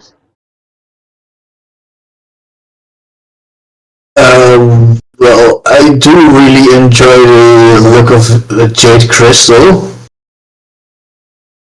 If that's what you mean. Yeah, okay. Jade crystal's probably a bit too expensive for us to actually offer you as a focus. Yeah. Nice try there, but that ain't gonna happen. I was not trying to, scam you into getting this focus. I apologize if that was what I was doing. Well, we might be able to get you a staff with a carved head. Haven't we got that black, it's like, I don't know what wood it is. It's basically a wooden staff that's got, it's got it's like a dragon's skull on one end and I can't describe what's on the other end, but it's like it's almost like a Christmas bauble, but it's like it's got snow inside that moves around when it's wiggled, and it's got that on one end, and it's got like a dragon skull on the other. Probably not a focus, but at least it could work as a quarterstaff for you if you wanted. It's not really worth anything. We've tried to get it valued. So there was nothing more common than a snow globe, apparently. I mean, it's something, so I'll take it off your hands. Do you want like a silver piece for it, maybe? No, these are yours to use. Well, alright, then I'll take it. As for the rest of you, have you all got your armour and weapons and things that you need? Wait, we can have armour as well. Well, I don't want to send you in unprotected, do I? That would be. Oh, fantastic. Yeah, and Jess will take some light leather armour and short bow. Fair enough. You all head down with Osiris to the armory, and it is fairly well kitted out, but it is basic levels of armour. Suitable for all of you. We got the common shit. Yep. You got your common shit. Mhm. Yeah. Aspen, I was just gearing up. Just gonna start. There is even armor sized perfectly for you if you wanted it. I feel like I don't want armor. I think I'm good. Okay. Because I think when we got our outfits done, I feel like I got something that was like easy to move in, so I don't want to then pile more crap on top of that. So I'm chilling. Fair enough. But you do find in place for your metal pole that you have, if you wish. Sword. Yes, there are swords there. There are short swords, there are long swords, there is one great sword, but it is locked in a cabinet. And the armourer that is in there just shakes his head as you look at it. No, you're not having that one, mate. Sorry. Yeah, can I clarify? Is it just leather or is it studded leather as the light armor? It's just leather. Okay. There is no studded armour here. Wow. Yeah, you got your long swords. You can have one of them if you want.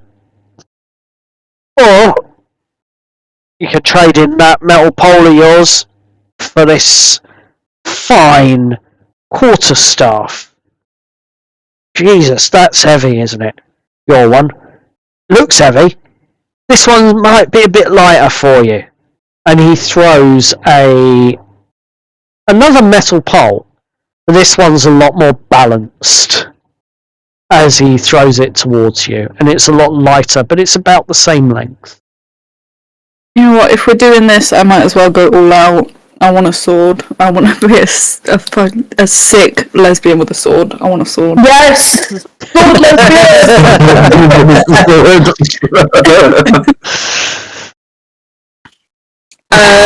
Longsword, right? Longsword?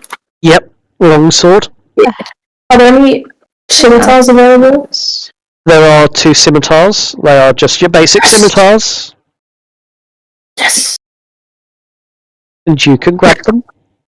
There are leather armor and the scimitar. Very well. It's just the one bit of one weapon we can take, isn't it? Whatever's suitable for the class that you are. Okay, so I've got a short bow, and I can. I'll take a short sword as well. Or should I take a short sword or a hand axe? Ooh, are there any wooden shields around? No. You look around and you see a couple of bucklers. Oh. The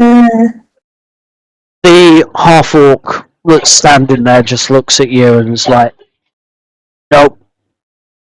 We've only got 2 of those left, and they've got to be for the 2 guards that come in tonight. Because Just puts their hands up and is like, it's fine, man. I wasn't gonna take him anywhere, I don't think. fair enough. Unfortunately, those are reserved. Do you have any hand axes as well? Yeah, we got a box of them under it, and he reaches down, pulls out a box, smashes it on the desk in front of him. You can have a couple if you need them. Jess was like jump slightly, but then kind of pick up the hand axe and kind of feel the weight in her hand. It's hefty, but it's balanced. Good for throwing. Okay. She'll take the hand axe with the short bow. I'm a big fan of hand axes. I've got mastery on those 2, so it should help. Now, young Osiris, Actually, while I'm Hand axe. whilst you're here, anything you need? Given daggers, Hand axe. a dagger. I would love a dagger. I'm missing my one. Dagger. Absolutely. Two daggers. 1 or 2 daggers. Absolutely. I need Actually, a spare. And he I can passes. also make daggers. Yes, we'll get to you in a moment, Steve. The armourer looks over at you, reaches behind the counter, and hands you 2 daggers, Osiris. And as he does so, you notice that one of them has a intricate carving on it of unspecified description. But it doesn't appear to be... You've seen this dagger around a few times, but it does not appear to be activated or anything like that at this time. Yeah. But it does have a particular... Smile and... Oh? Yep.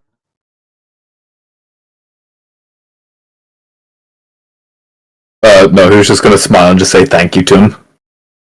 You're very, very welcome. Right.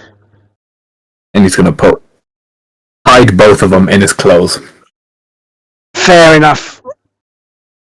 As you all kiss yourselves out, getting ready for this carnival that you're heading to, Osiris describes a little more about the mission and what he's there for.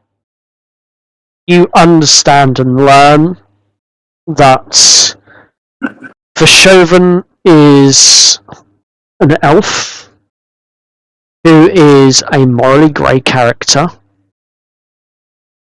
and you learn that he is the only one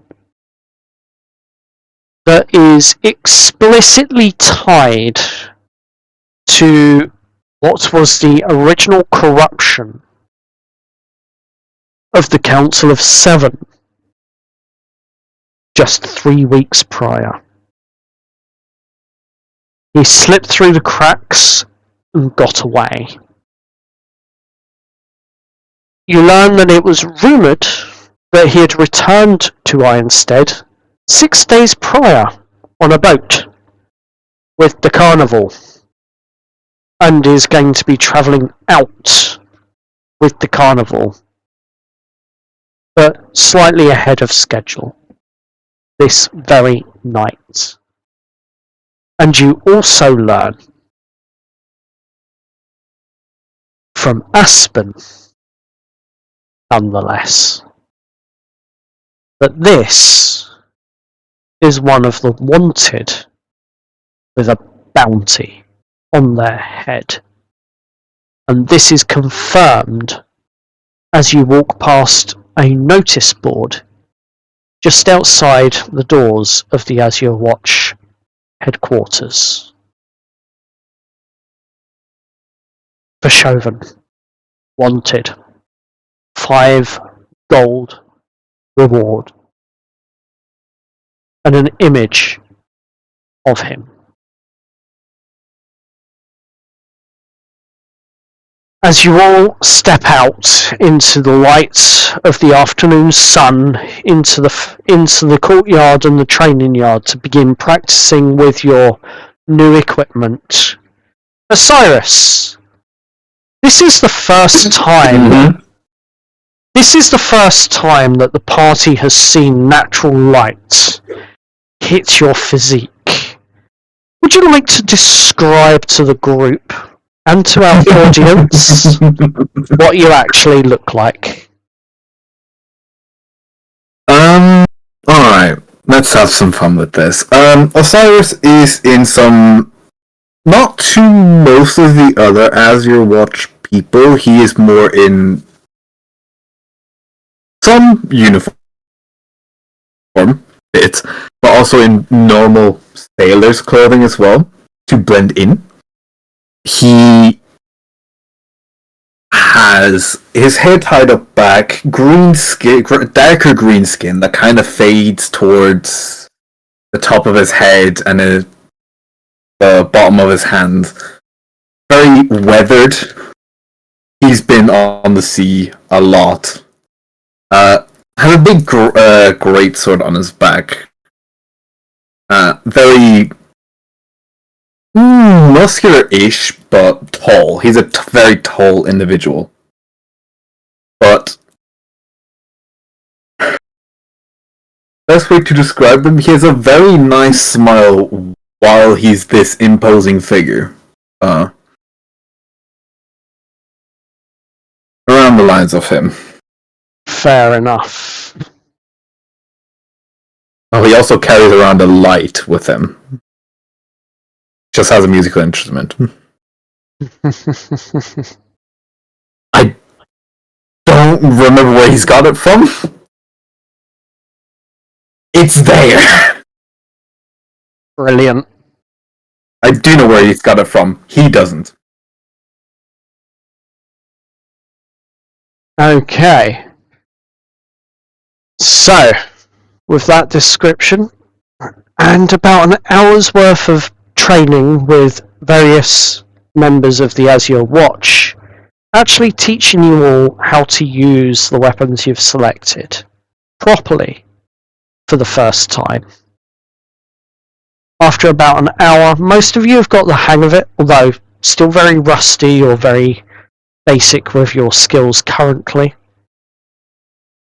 But you begin to head off out towards the north gates, towards the carnival and the marvellous travelling troupe. And on that note, we are going to end tonight's session. Thank you all for watching and listening to our wonderful show tonight. I'd like to say a great big welcome and thank you to Osiris, aka Killian. Thank you. Welcome.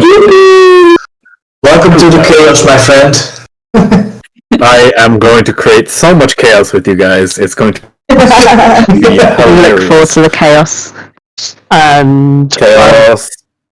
I would like to say that next week, when we are back with another episode of Dice and Destiny, we will also have Lou, who plays Aurora, hopefully joining us at the carnival, having learnt a few new lessons in life from the clergy.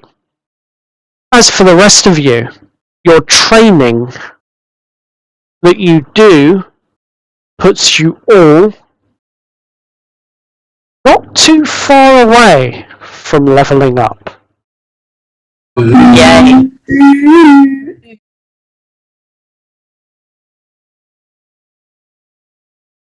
Oh! What am I doing? No, you all level up. Well done. Let's go. So all of you should be level 2 now. Without further ado, it's goodbye from me, your DM, Metal Kitty, and it's goodbye from the crew, Goodbye. Goodbye.